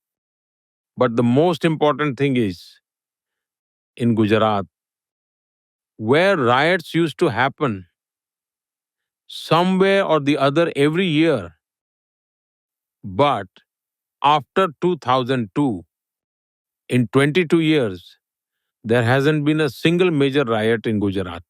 Gujarat remains completely peaceful. Our approach has always been to avoid vote bank politics. Instead, our mantra has been together with everyone, development for all, trust from all, and efforts by everyone. We've shifted away from the politics of appeasement to the politics of aspiration. Because of this, anyone who wishes to contribute joins us willingly. We've continuously strived to turn Gujarat into a well developed state. And today, Gujarat is actively contributing toward building a developed India as well. A lot of people love you. I've got to hear from a lot of them. But there is also people who criticize you, including from the media. And folks in the media have criticized you over this 2002 Gujarat riots. What's your relationship like with criticism?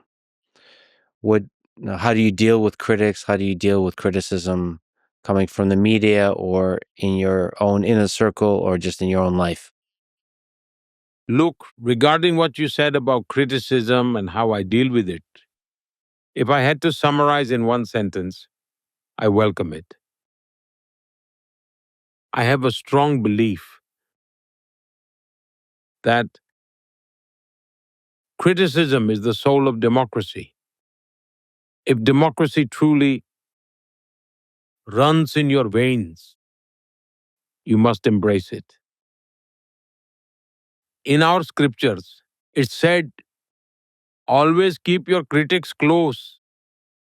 Critics should be your nearest companions because through genuine criticism, you can improve quickly and work democratically with better insights.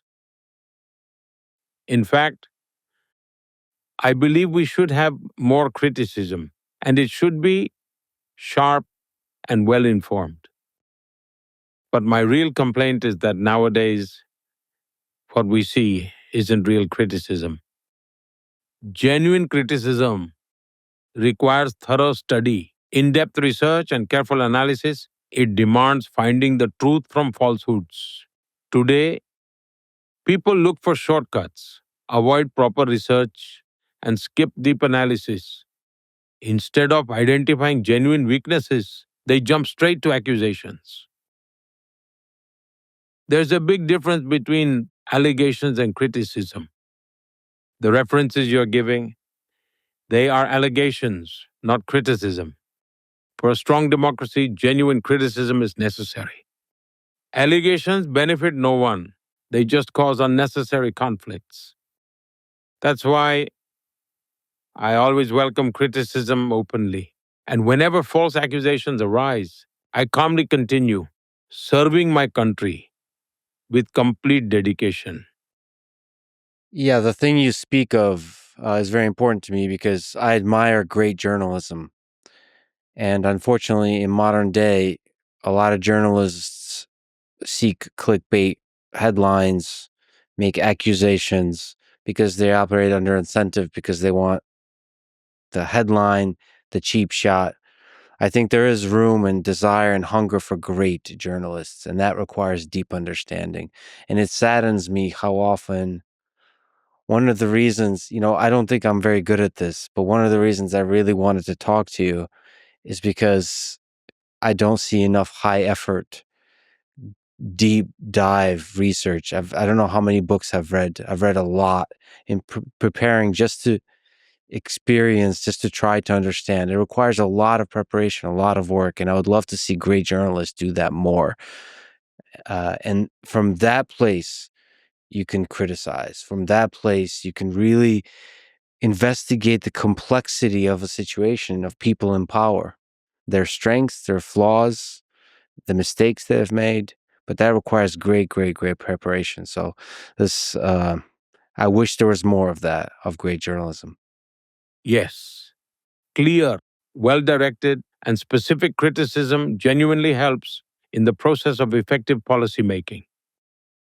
It leads to a clear cut policy vision.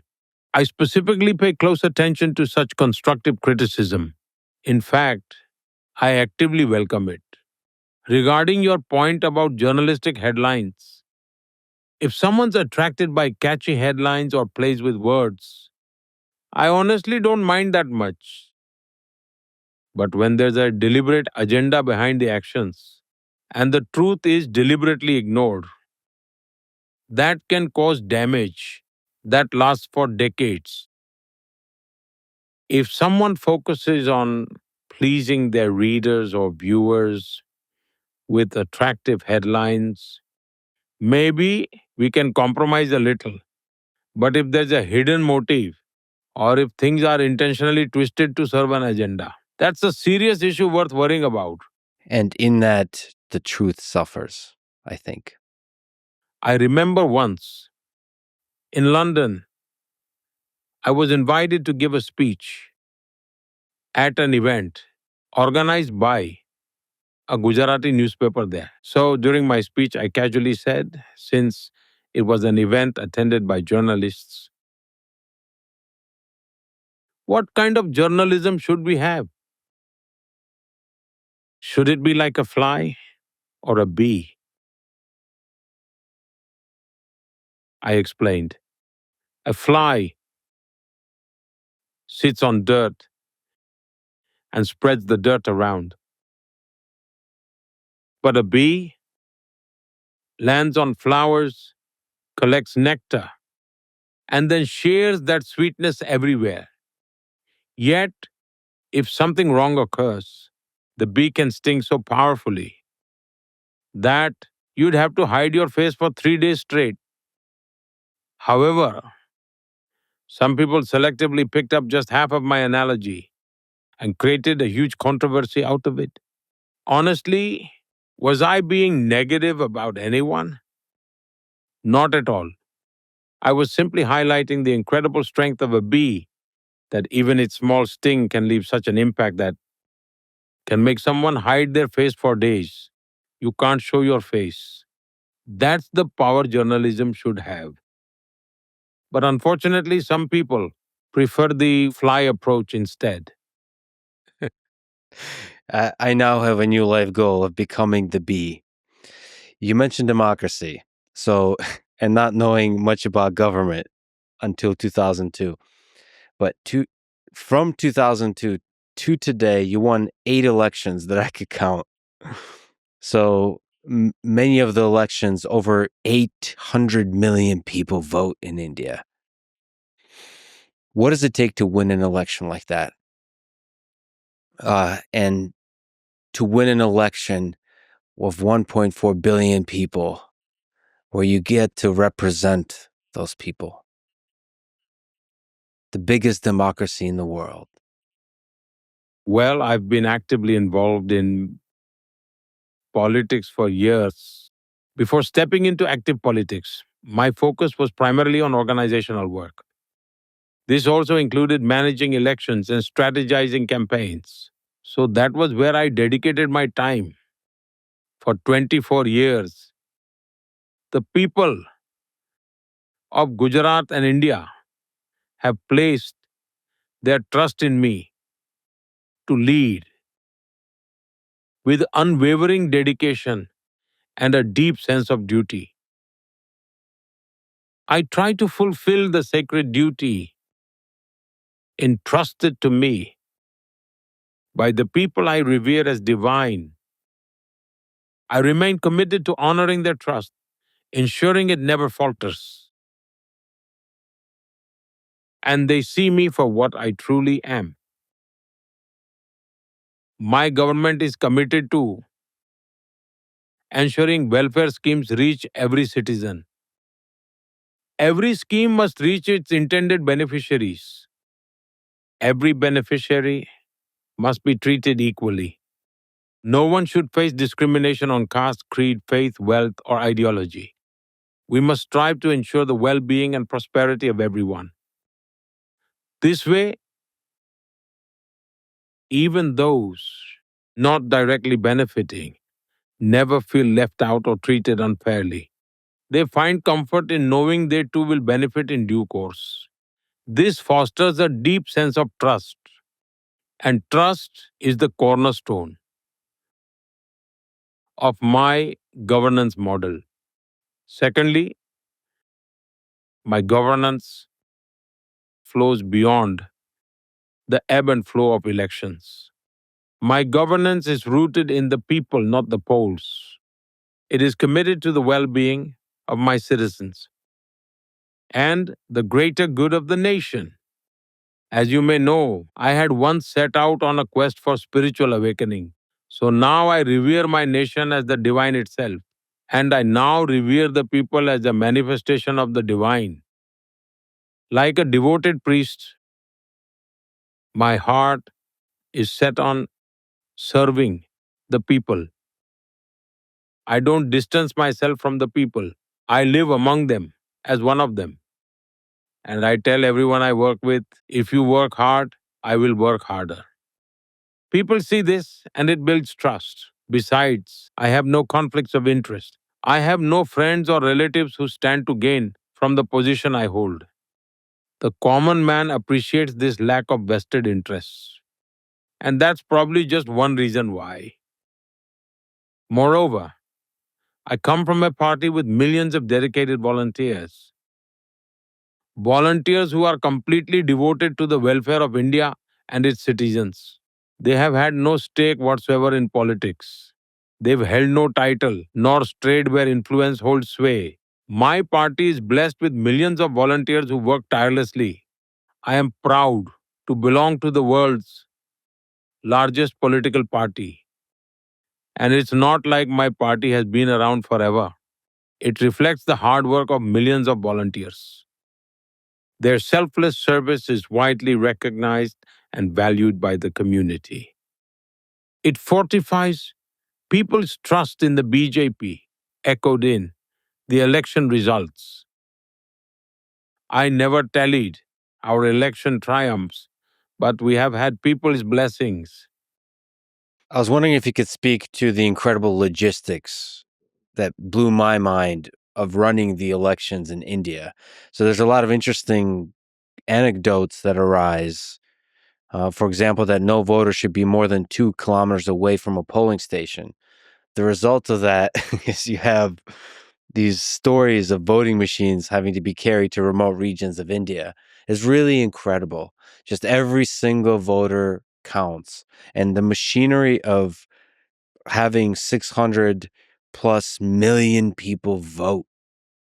Is there some anecdote you could speak to that is particularly impressive to you, or maybe you could speak generally to the logistics of what it makes to run an election that big, a democracy that big? First and foremost, I am truly grateful for your insightful question. Anyone who believes in democracy should listen to what I am about to share with you. We often discuss election results, but all the behind the scenes work is overlooked. Let's take the recently concluded 2024 general elections as an example. There were 980 million registered voters. Each of those voters had a registered ID and all the necessary details in a vast database. And this number is twice the entire population of North America. It even surpasses the total population of the entire European Union. Out of the 980 million registered voters, 646 million people ventured out and braved the intense heat of May, determined to cast their votes. Temperatures soared to 40 degrees in some areas, yet they chose to go. And the size of this voter base is double the population of the United States. We had more than 1 million polling booths. Can you fathom all the manpower involved in this? My country has more than 2,500 registered political parties. This staggering figure, with such a vast array of political parties, has the power to leave the entire world in awe. My country has more than 900 round-the-clock news channels. There are over 5,000 newspapers published daily. They each play a role in upholding democracy in their own way. Even the humblest villages here embrace technology with remarkable swiftness, while some other countries take months to declare election results. We announced the results within a day, despite the mind-boggling number of voters. And you were spot on in saying that even the remotest villages have polling stations. We even use helicopters to transport polling stations. I believe Arunachal Pradesh has the highest altitude polling booth on record. In Gujarat, a polling booth was set up in the Gir forest for just one voter, who was in the middle of nowhere, but we ensured a polling booth was set up for them. All I mean to say is that we truly leave no stone unturned in our unwavering commitment to strengthening democracy, ensuring that we are always fully prepared and election ready, no matter the circumstances. I firmly believe that India's Election Commission sets a global standard as a benchmark for conducting free and fair elections. It is the apex decision maker.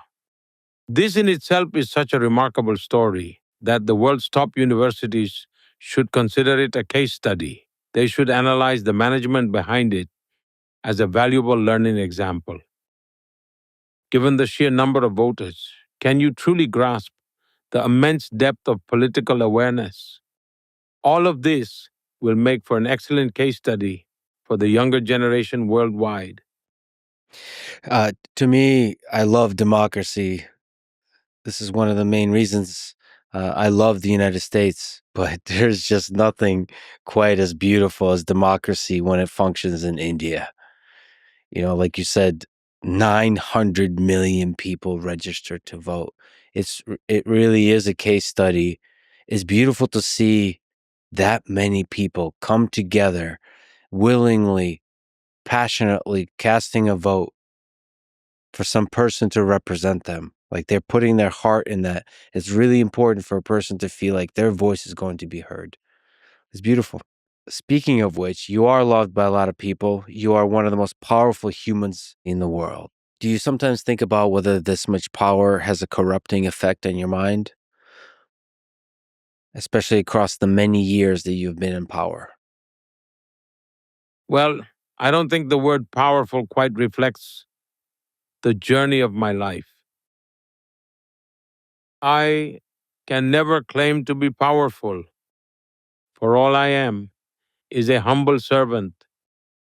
I even identify myself as not the prime minister, but the prime servant. And service is the guiding principle of my work ethic. As far as power is concerned, it is something I have never bothered about. I entered politics not to play power games, but to serve, rather than seeking power. I stay committed to doing and getting work done. I am more focused on productivity than power. I have always dedicated myself to serving the people. I have always devoted myself to bringing about a positive change in their lives. Like you mentioned, you work a lot. You give your whole soul to your work. Do you ever get lonely?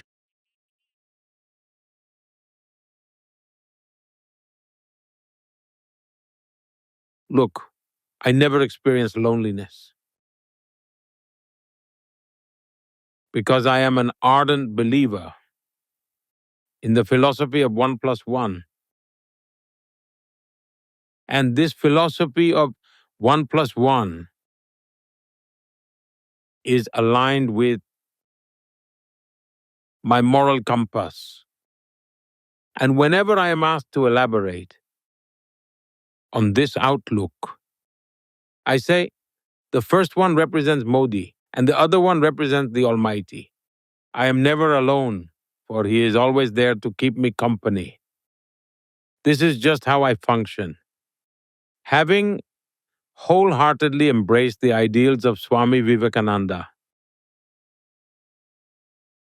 I firmly believe that service to mankind is service to God. For me, the nation itself is divine, and mankind is a reflection of the divine. I walk this path with the conviction that serving the people is serving the divine. That's why the very notion of struggling with loneliness has never even remotely crossed my mind. Like at the time of pandemic,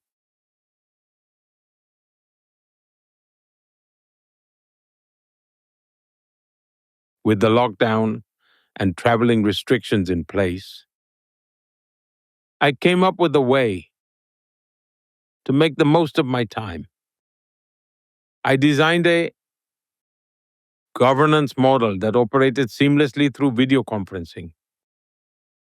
I kept myself occupied with remote work and virtual meetings.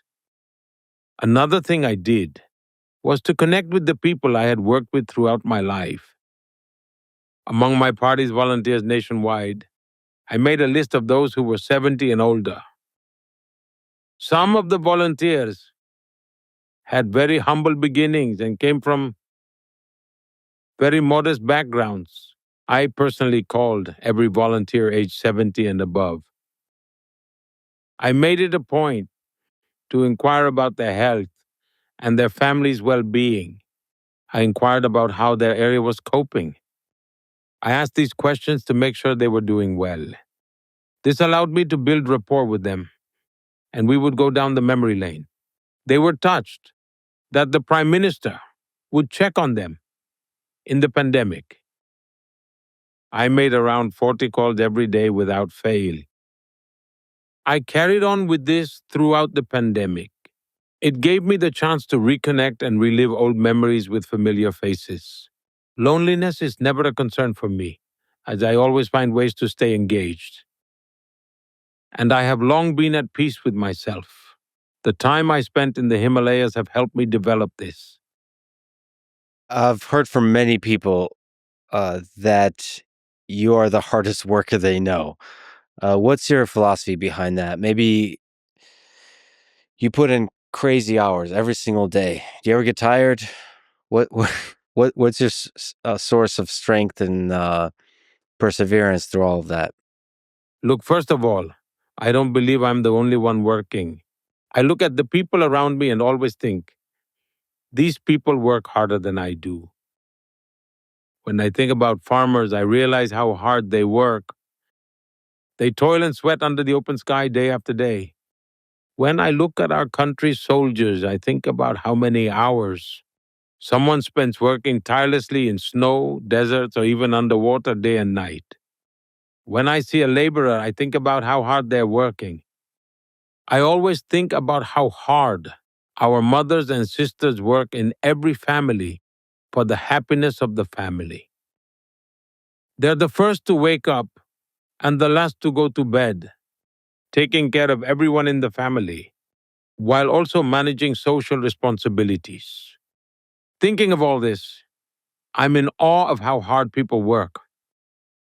So I think, how can I sleep? How can I relax? So naturally, the motivation is right in front of my eyes. Those very things around me keep me motivated. Secondly, my responsibilities keep pushing me forward.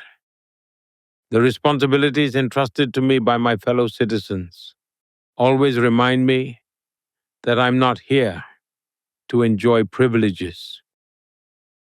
I will always give it my absolute best. Perhaps there are a couple of things I may not accomplish, but there will never be a lack of effort or hard work from me.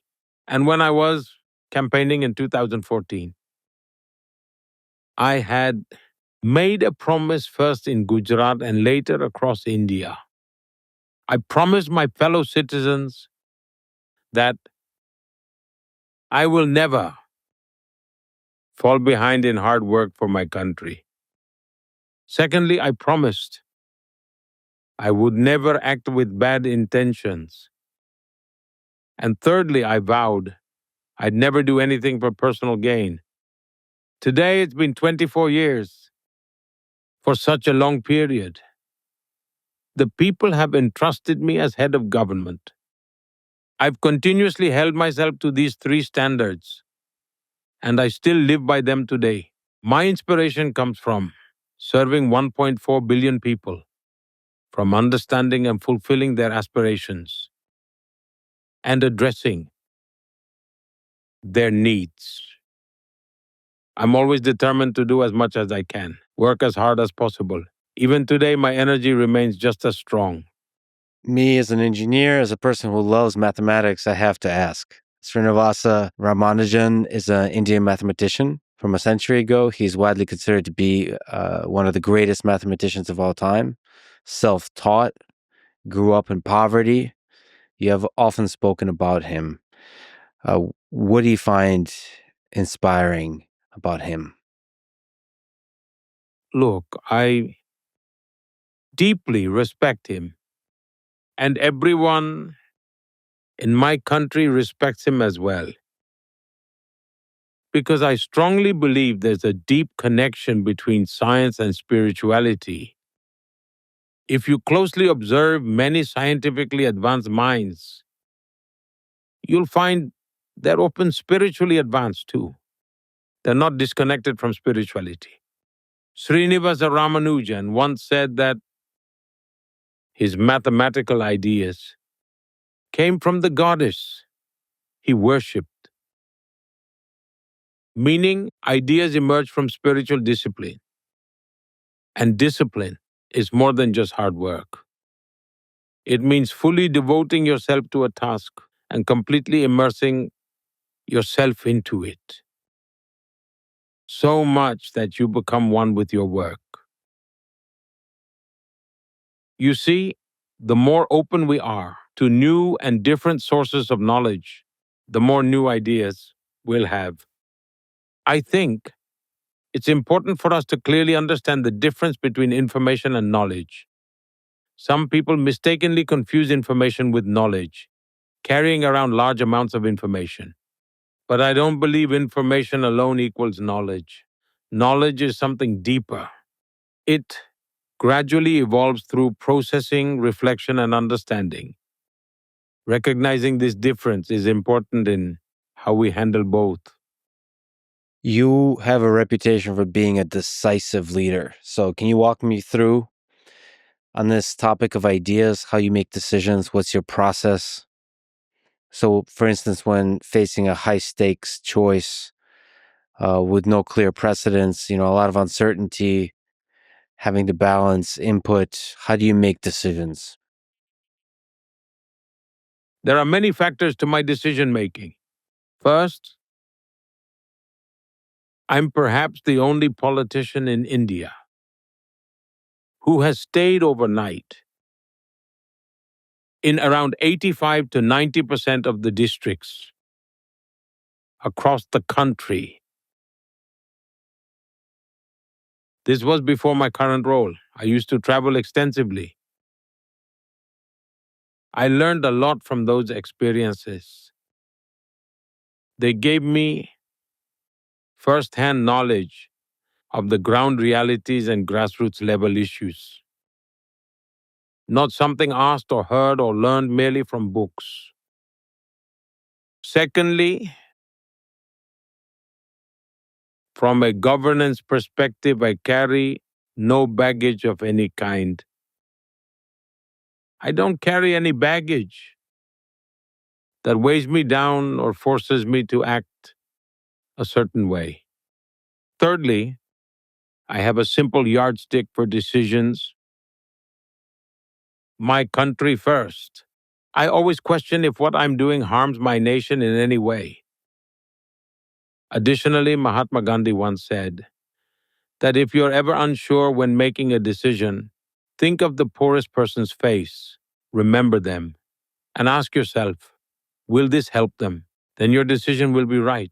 That wisdom always guides me, remembering ordinary citizens and considering how my actions affect them.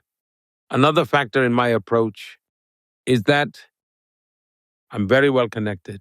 In my administration, my officials know this well and probably feel overwhelmed by it, by the fact that my information channels are numerous and are very active. Because of that, I receive lots of insights from various sources. So, when someone comes to brief me, that's not my only source of information. I always have additional perspectives available to me. Another thing, I maintain a learner's mindset. Suppose I'm not familiar with something and an official explains it to me. I approach them like a student and ask, can you clarify this? How does it work? Then what happens next and how? And whenever I have different information, I deliberately play devil's advocate and ask challenging questions. I thoroughly analyze the issue from multiple angles, hoping that careful evaluation will yield something valuable. Then, once I converge toward a decision or action that is worth taking, I share the idea informally with like-minded people just to gauge their reactions and see how they respond, gathering insights and feedback before moving forward. Until finally, I have a strong conviction that my decision is right. This entire decision-making process doesn't actually take much time. My speed is very fast. Let me share an example. How did I make decisions during COVID? I had Nobel Prize winners advising me, giving countless economic examples from around the world. They'd say, this country is doing this, that country did that, you should do it too. Renowned economists constantly bombarded me with suggestions. Political parties pressured me relentlessly, urging me to spend huge amounts of money. But I didn't act immediately. I paused and reflected. What exactly should I do? Then, considering the unique conditions of my own country, I made a clear decision. I wouldn't let the poor sleep hungry. I wouldn't allow social tensions to arise over basic daily needs. These core principles guided my approach. The entire world was in lockdown. Global economies were collapsing. Everyone pressured me to empty the treasury, print more currency, and flood money everywhere. But I decided that this was not the right economic route to follow. And so instead, the path I chose, after carefully listening to experts, understanding their opinions without opposing them, and combining their advice with my own country's situation and my personal experiences, created a system that worked effectively As a result, when the whole world suffered from severe inflation immediately after COVID, India did not. Today, my country is steadily advancing at a rapid pace, emerging as one of the fastest growing major economies in the world.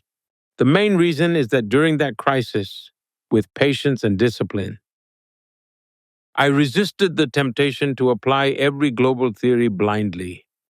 We didn't worry about what newspapers would say, whether they'd praise or criticize. Ignoring all that, I stayed focused on basic fundamentals, and by doing so, we succeeded and kept moving ahead.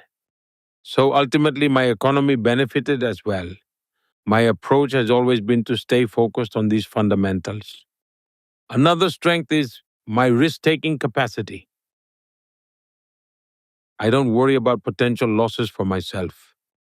If something is right for my country, for the people, I'm always prepared to take the risk. And secondly, I take ownership of my decisions. If something goes wrong, I don't shift blame to others.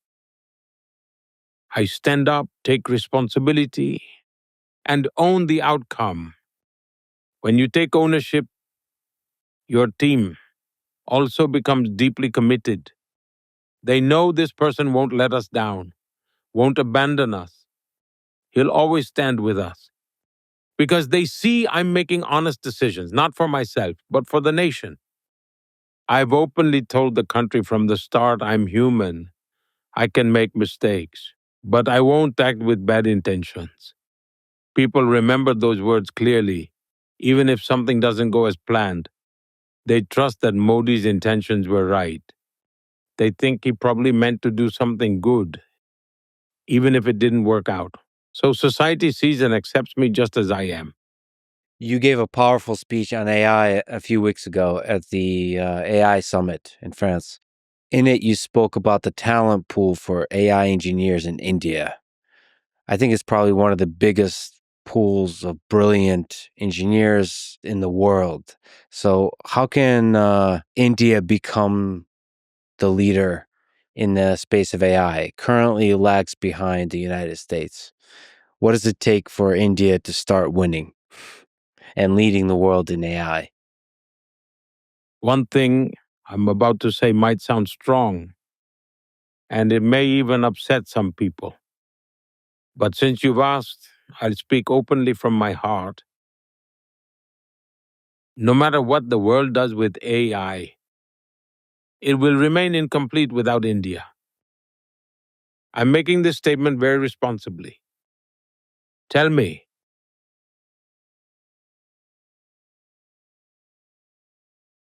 you've heard my speech at the AI Summit in Paris on global cooperation. What do you think? Can anyone develop AI entirely on their own? What is your perspective on this? So you gave actually in your speech a brilliant example of the positive impact of AI and the limitations of AI. I think the example you gave is uh, when you ask it to generate an image of a person writing with their Left hand. left hand, it's always going to generate a person writing with their right hand. So, in that way, the West creating an AI system where India is not part of that process is always going to generate the person with the right hand. Is an essential part of what the world is historically, but especially in the 21st century. I agree. I believe AI development is fundamentally a collaboration. Everyone involved supports one another through shared experiences and learning. India isn't just developing theoretical AI models, it is actively working on and bringing to life AI driven applications for very specific use cases. To ensure that GPU access is available to every section of society, we have already created a unique marketplace based model to ensure its broad accessibility. A significant mindset shift is taking place in India. Though historical influences, traditional government procedures, or the lack of strong support infrastructure made us appear as lagging behind to others. Take 5G, for example. The world initially believed we were far behind. But once we started, we became the fastest nation globally to roll out comprehensive 5G networks. Recently, an American company executive visited me and shared his experiences about this very fact. He told me that if I were to advertise in the US for engineers, I would only receive enough applicants to fill a single room at best. But if I do the same in India, even a football field wouldn't be enough to hold them. This indicates that India has access to an extraordinarily vast pool of talent, and that's our greatest strength. After all, artificial intelligence is fundamentally powered, shaped, and guided by human intelligence. Without genuine human intelligence, AI can't thrive or progress sustainably. And that real intelligence exists abundantly in India's youth and talent pool. And I believe that's our greatest asset. But also, if you look, many of the top tech leaders, first of all, tech talent, but tech leaders in the US are of Indian origin. Sundar Pichai, Satya Nadella, Arvind Srivastava. You've met with some of them. What spirit of their Indian origins do you think they carry in them that enables them to be so successful? Look, Indian culture emphasizes that there should be equal respect for the place where you're born and the place where you work. There should be no difference. As much as there is dedication to the land of birth, there should be the same sense of dedication to the land of work. You should always give your best wherever you are. Because of these rich cultural values, every Indian strives to give their best effort, regardless of their role or position. They don't wait until they're in senior roles, even in smaller roles. Secondly, they never get involved in anything questionable or unethical. They tend to remain dedicated to what's right and ethical. Their nature is collaborative. They easily get along with others, eventually for success. Just having knowledge isn't enough. The ability to work effectively as part of a team matters significantly more. Understanding people and harnessing their abilities is an incredibly valuable skill. Generally, people raised in India, especially those coming from joint families and brought up in an open society, find it easier to lead complex tasks and large teams effectively.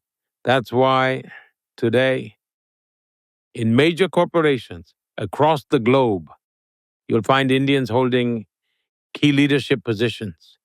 And the problem solving abilities, along with the analytical thinking of Indian professionals, are truly exceptional.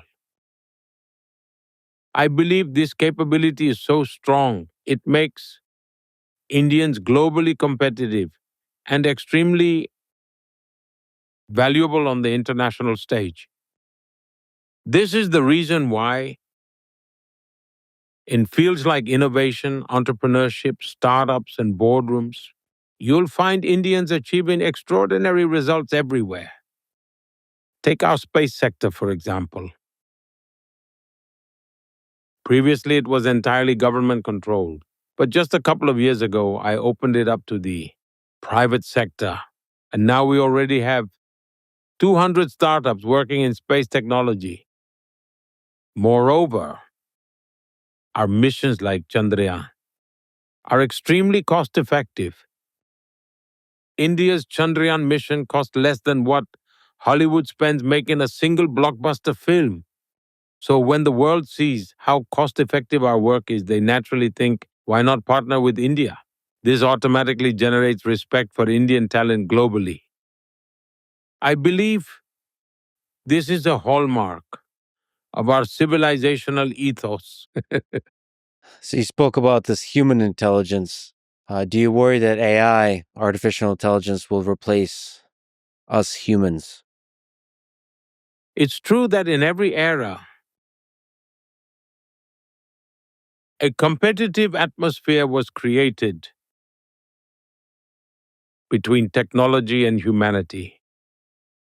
At times, it was even portrayed as conflict.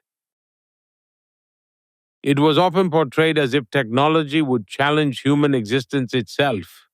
But every time, as technology advanced, humans adapted and stayed a step ahead. It has always been the case. After all, it is humans who find the best ways to use technology to their advantage. And I believe that with AI, humans are now being forced to reflect on what it truly means to be human. This is the real power of AI. Because of the way AI functions, it has challenged how we perceive work itself.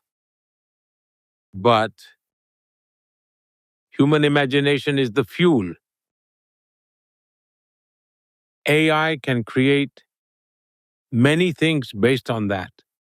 And in the future, it may achieve even more.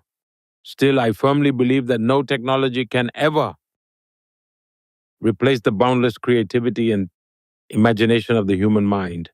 I agree with you. It does make me and a lot of people wonder what it makes humans special, because it seems that there's a lot that makes humans special. The imagination, the creativity, the consciousness, the ability to be afraid, to love, to dream, to think outside of the box, outside of the box of the box of the box, take risks, all of those things. Now, look, humans have an innate ability to care for each other, the natural tendency to be concerned about one another. Now, can someone tell me, is AI capable of this? This is one of the big open questions of the 21st century. Every year, you host the Pariksha Parchacha, where you interact directly with young students and give them advice on how to prepare for exams. I watched a bunch of them. So you give advice on how to succeed in exams, how to manage stress, all those kinds of things. Uh, can you explain at a high level the different exams that students in India need to take in their education journey and why it's so stressful? By and large, a strange mindset has developed in society today. Even schools measure their success by students' rankings. Families too feel pride when their child achieves a high rank because they believe it improves their educational and social status. This mentality has resulted in increased pressure on children. Kids also began feeling that their entire lives depend on 10th and 12th grade exams. We've introduced significant changes in our new education policy to address this issue. But until those changes take effect on the ground, I feel another responsibility. If our children face challenges, it's my duty to listen to them, understand them, and ease their burden. In a way, when I conduct Pariksha Pe Charcha, I get insights directly from the students, understand their parents' mindset, as well as the perspectives of people in the educational field. So, these discussions don't just benefit the students, they benefit me too. Exams are valuable for assessing knowledge in a specific domain, but they can't become the sole measure of someone's overall potential. Many people may not score high academically, yet can hit a century in cricket because that's where their true strength lies. When the focus shifts to actual learning, scores tend to naturally improve. I remember when I was a student, I had a teacher whose learning techniques still greatly appeal to me today. He would give us children specific instructions. To one child, he would say, Tomorrow, bring exactly 10 chickpeas from home. To another, he might request, bring 15 grains of rice, no more, no less. A third child could be told, bring 21 mung beans, precisely that number. Different students got different quantities and varieties. So each child would think, I need to get exactly 10. And counting them at home helped them memorize numbers naturally. Then they'd learn what chickpeas were. And after returning to school, they'd pool it all. The teacher would then ask, take out 10 chickpeas, 3 chickpeas, 2 mung beans. This way, children learned math and could identify chickpeas and mung beans effortlessly. I'm talking about early childhood education here. Such learning techniques educate children without burdening them, and we've incorporated similar methods into our new education policy. When I was in school, I observed one of my teachers using an innovative idea. On his very first day, he placed a diary on the table and said, whoever arrives earliest each morning will write one sentence in this diary along with their name. The next student would then need to write a related sentence. At first, I'd rush to school very early every day. Why? So that I could write the first sentence. I once wrote something like, today's sunrise was magnificent. It filled me with energy. I'd write my name, and whoever arrived after me had to write something connected to the sunrise as well. After a few days, I realized my creativity wasn't improving much from this. Why? Because I'd arrived with a fixed thought already in mind and simply write it down. So I decided I'd start going last instead. What happened then was that I'd read what others had written first and then tried to give my very best. As a result, my creativity began to improve even more. Sometimes, teachers do these small, simple activities that greatly impact your life. These experiences, combined with my own background in organizational work, made human resource development a key area of focus for me. That's why I engage with children through events once or twice each year. And over time, these efforts have resulted in a book that's benefiting thousands of children, serving as a valuable reference for them. Can you speak a little bit more uh, by way of advice to students of how to be successful on their path in their career, how to find the career, and how to find success in India, and just to all the people across the world who find inspiration in your words? I believe that whatever task you get, if you perform that task with complete dedication and sincerity, they inevitably become an expert sooner or later. And their enhanced capabilities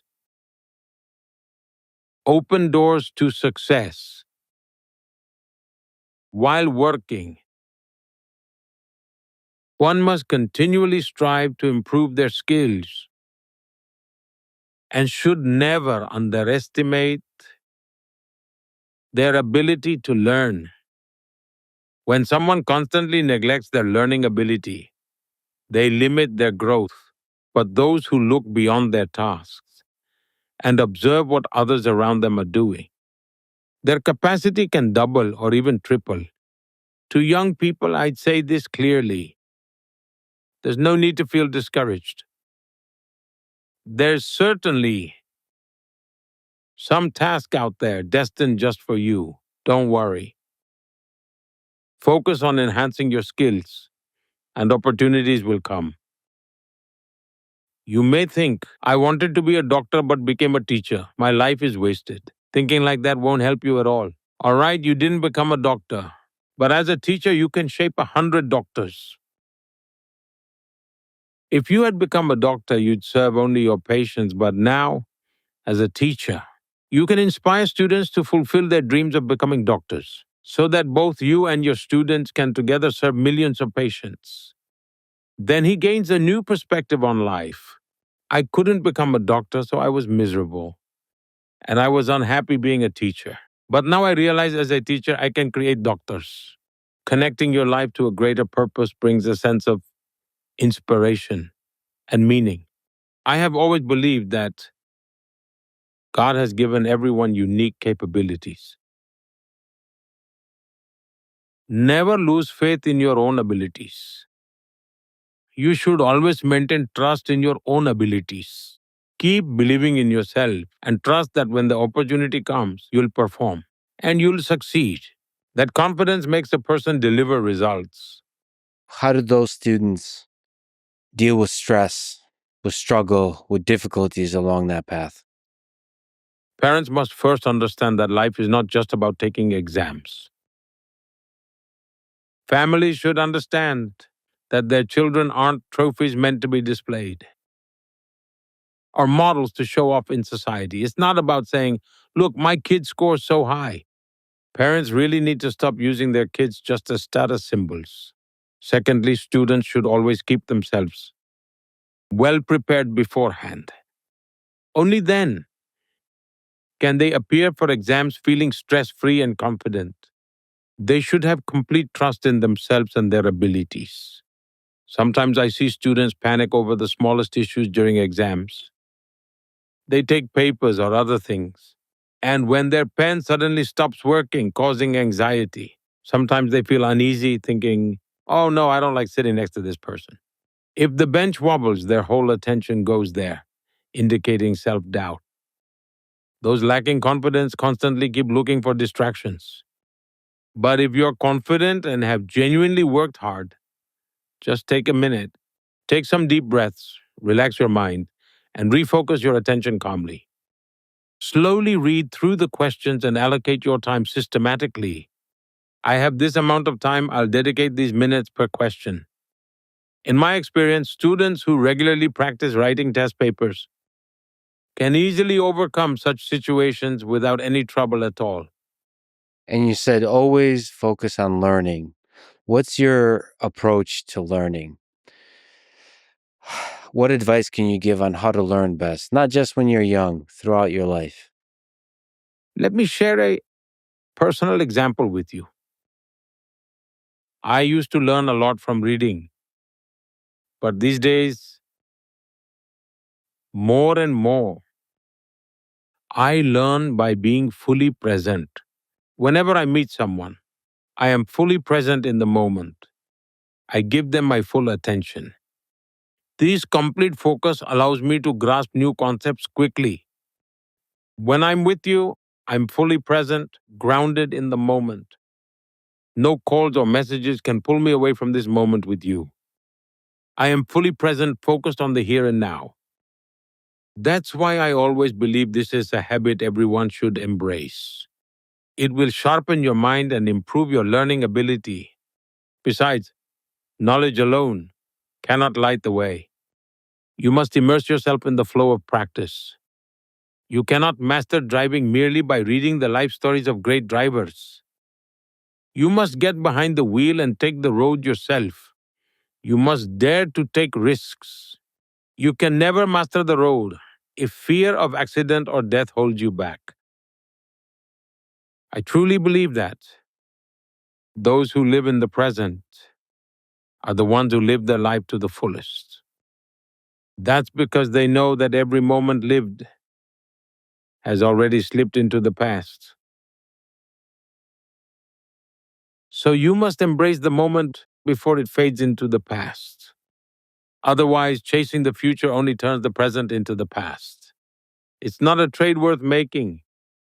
Most people stress so much about the future that their present quietly slips away.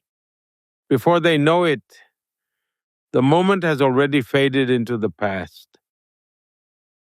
Yeah, I've heard a lot of stories of of you having meetings with people, and it's usually all the distractions are there's no distractions. It's just two human beings, just like this, and just focused on the moment and the interaction. That's a really beautiful thing. And today really is a gift that you would give that focus to me. So thank you. Let me ask maybe a difficult, maybe a human question. Do you contemplate your mortality? Are you afraid of death? Can I ask you a question instead? Sure. I have a very interesting question. Life and death are two sides of a coin, but which of the two is more certain? Death. Exactly. Now, with that out of the way, we know for a fact that life itself is a whispered promise of death. And yet, life is also destined to flourish. So, again, in the dance of life and death, only death is certain. So, why fear what is certain? That's why you must embrace life instead of fretting over death. That's how life will evolve and flourish, for it is uncertain. That's why you must commit to enriching, refining, and elevating your life so you can live fully and with a purpose before death comes knocking. That's why you must let go of the fear of death. After all, death is inevitable, and there's no use worrying about when it will arrive. It will arrive when it's meant to. What gives you hope about the future, not just of India, but all of human civilization, all of us humans here on Earth? Well, I am an optimist at heart. Pessimism and negativity are simply not ingrained in my mindset. They don't align with the way I think. That's why I always gravitate toward the bright side instead. If we take a moment to reflect on the history of mankind, we see the incredible crises humans have overcome with resilience and strength. We also see the major changes humanity has embraced to evolve with the times. And this continuous transformation has carried on for millennia. In every era, it is in human nature to adapt to the ever flowing current of change. And while our progress has gone through cycles of ups and downs, it is those people who can break free from the constraints of these historical cycles and outdated thinking patterns.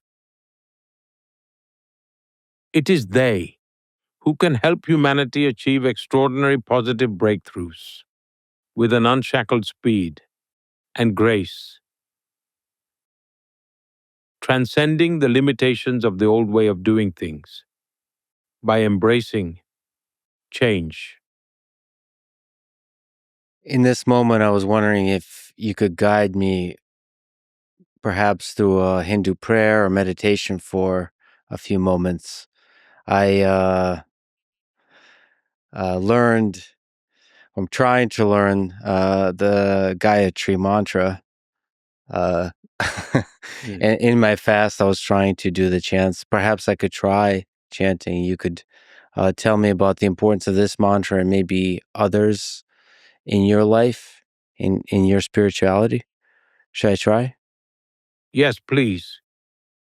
Om Bhuva Svaha Tatsavitu Varenyam Bhargo Devasya Dhimahi Diyo Yo Naha Prachodaya. How'd I do? It's okay. You did great. Om Bhurbhuvah Swaha Tat Saviturvarenyam Bhargo Devasya Dhimahi Dhiyo Yo Na Prachodayat. This mantra is dedicated to the radiant power of the sun and is considered a powerful tool for spiritual enlightenment. Many mantras in Hindu philosophy are deeply intertwined. in some intricate and interesting ways with science and nature, each woven into different facets of life. Chanting mantras on a daily basis brings profound and lasting benefits. In your own spirituality, in your quiet moments, when you're with God, where does your mind go? What role do mantras play when you're fasting, when you're just alone with yourself? The word meditation has been overused to the point that it feels like a cliche. In Indian languages, we usually refer to it as dhyan. If I associate dhyan to meditation, it might seem burdensome to some. One might think, this is too difficult. I'm not an enlightened being. But it's not rocket science. It just means freeing yourself from distraction. For example, even when you're in class, your mind wanders to recess. All you think about is lunch, not the lesson. Meditation is simply being present in the moment. I recall an incident from my time living in the Himalayas. There I encountered this wise sage. He taught me a simple, practical technique. It was nothing spiritual. There are several little streams in the Himalayas. He positioned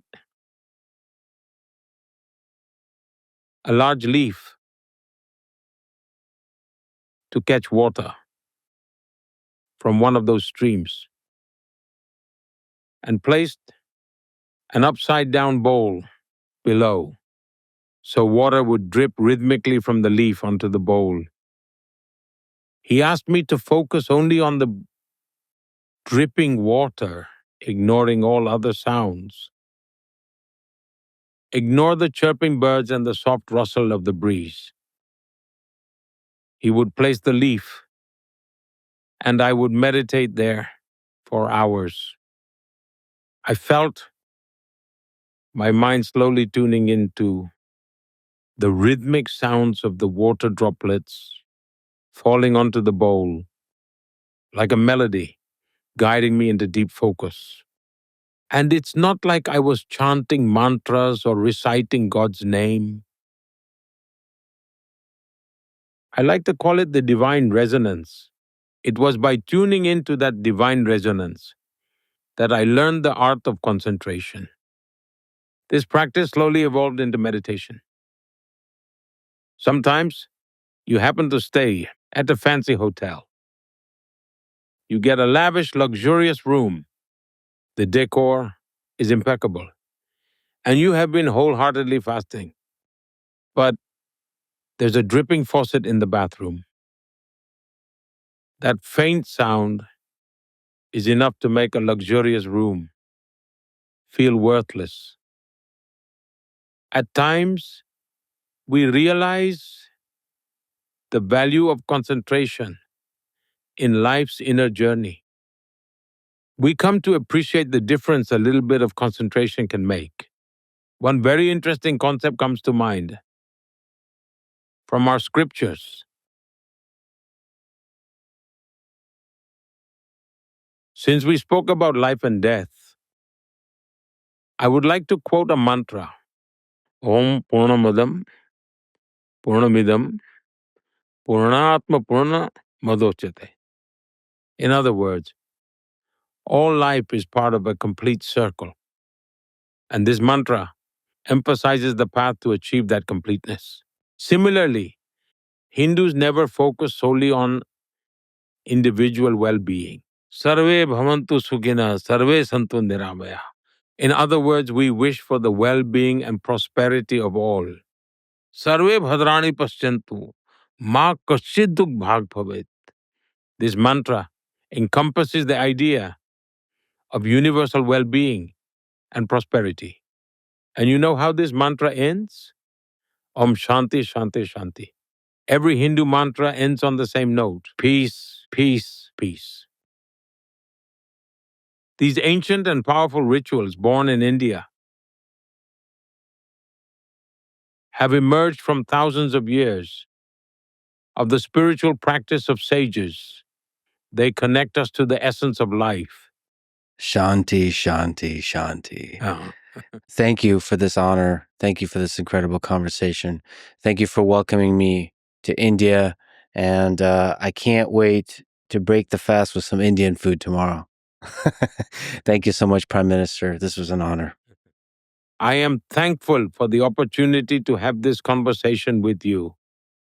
After fasting for 2 days, I recommend you ease into eating slowly.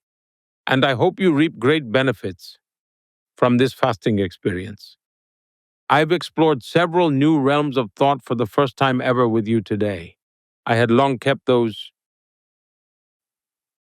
thoughts tucked away within myself. But today you brought those thoughts to light. I hope Thank you. I hope your viewers may enjoy this. It was a great pleasure speaking with you. Thank you. Thank you. Thank you for listening to this conversation with Prime Minister Narendra Modi. And now, let me answer some questions and try to reflect on and articulate some things I've been thinking about. If you would like to submit questions or get in touch with me for whatever reason, go to lexfriedman.com/contact. First, let me give a shout out to the amazing team around the Prime Minister. Everyone was super kind, excellent at what they do, efficient, great communication, and just great people all around. And since I spoke English and Prime Minister Modi spoke Hindi, I have to comment on the interpreter who was doing simultaneous interpreting for both of us. She was absolutely amazing. I can't sing her enough praises, from the equipment used to the quality of the translation to just the human touch of it all. And in general, my travels around Delhi and India revealed to me some early glimpses of what felt like another world, almost like another planet, different culturally from anything I've experienced before, a chaos of human interactions, out there big dynamic personalities and characters. Obviously, India is composed of many distinct subcultures, and Delhi represents just one slice, much like neither New York or Texas or Iowa alone represent America. They're all different flavors of America. On my visit, I walked around and rode rickshaws everywhere, just aimlessly wandering the streets, looking to talk to people about life.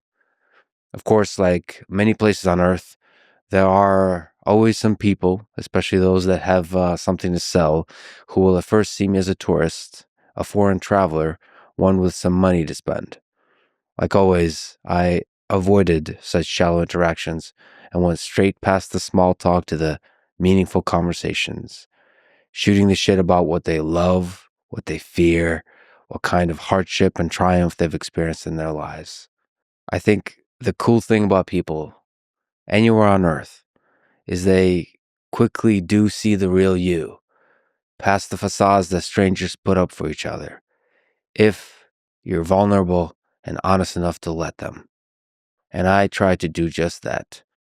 And I should say that for the most part, everyone was super kind in the genuine human way, even when they didn't speak English.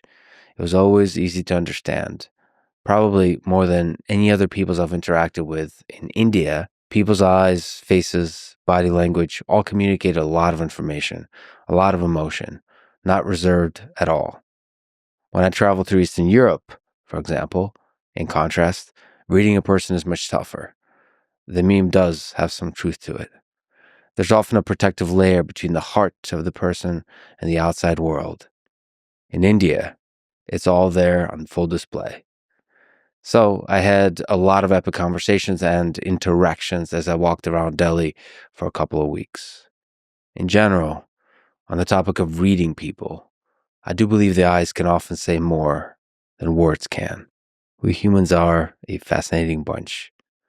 There really is a deep, turbulent ocean behind the surface waves we show the world. In some sense, what I try to do in conversations, on and off the mic, is to get to that depth. Anyway, The few weeks I spent in India were a magical experience. Traffic alone was a wild time, like the world's most difficult test for self-driving cars. It reminded me of watching nature documentary videos of swarms of fish when it's thousands of them swimming around at insane speeds, seemingly in complete chaos.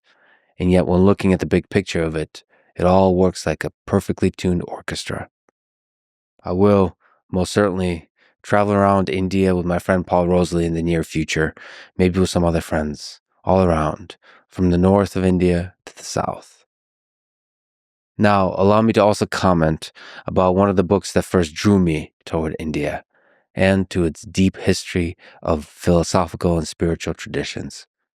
The book is Siddhartha by Hermann Hesse. I first read most of Hesse's major work as a teenager, but then reread them again through the years. It first found me, Siddhartha, when I was immersed in a very different kind of literature of Dostoevsky, Camus, Kafka, Orwell, Hemingway, Kerouac, Steinbeck, and so on. Many of these explore the same human condition that puzzled me when I was a young man and still puzzles me today, even more so. But Siddhartha was my introduction to the Eastern way of looking at these puzzles. It was written by Hermann Hesse. And by the way, please allow me this pronunciation of his last name. I've heard some people say Hess, but my whole life I've always said Hesse. So anyway, it was written by Hermann Hesse, a German-Swiss Nobel Prize winning writer, during one of the darkest periods of his own life. His marriage was failing, World War I had shattered his pacifist ideals, and he suffered from debilitating headaches, insomnia, and depression.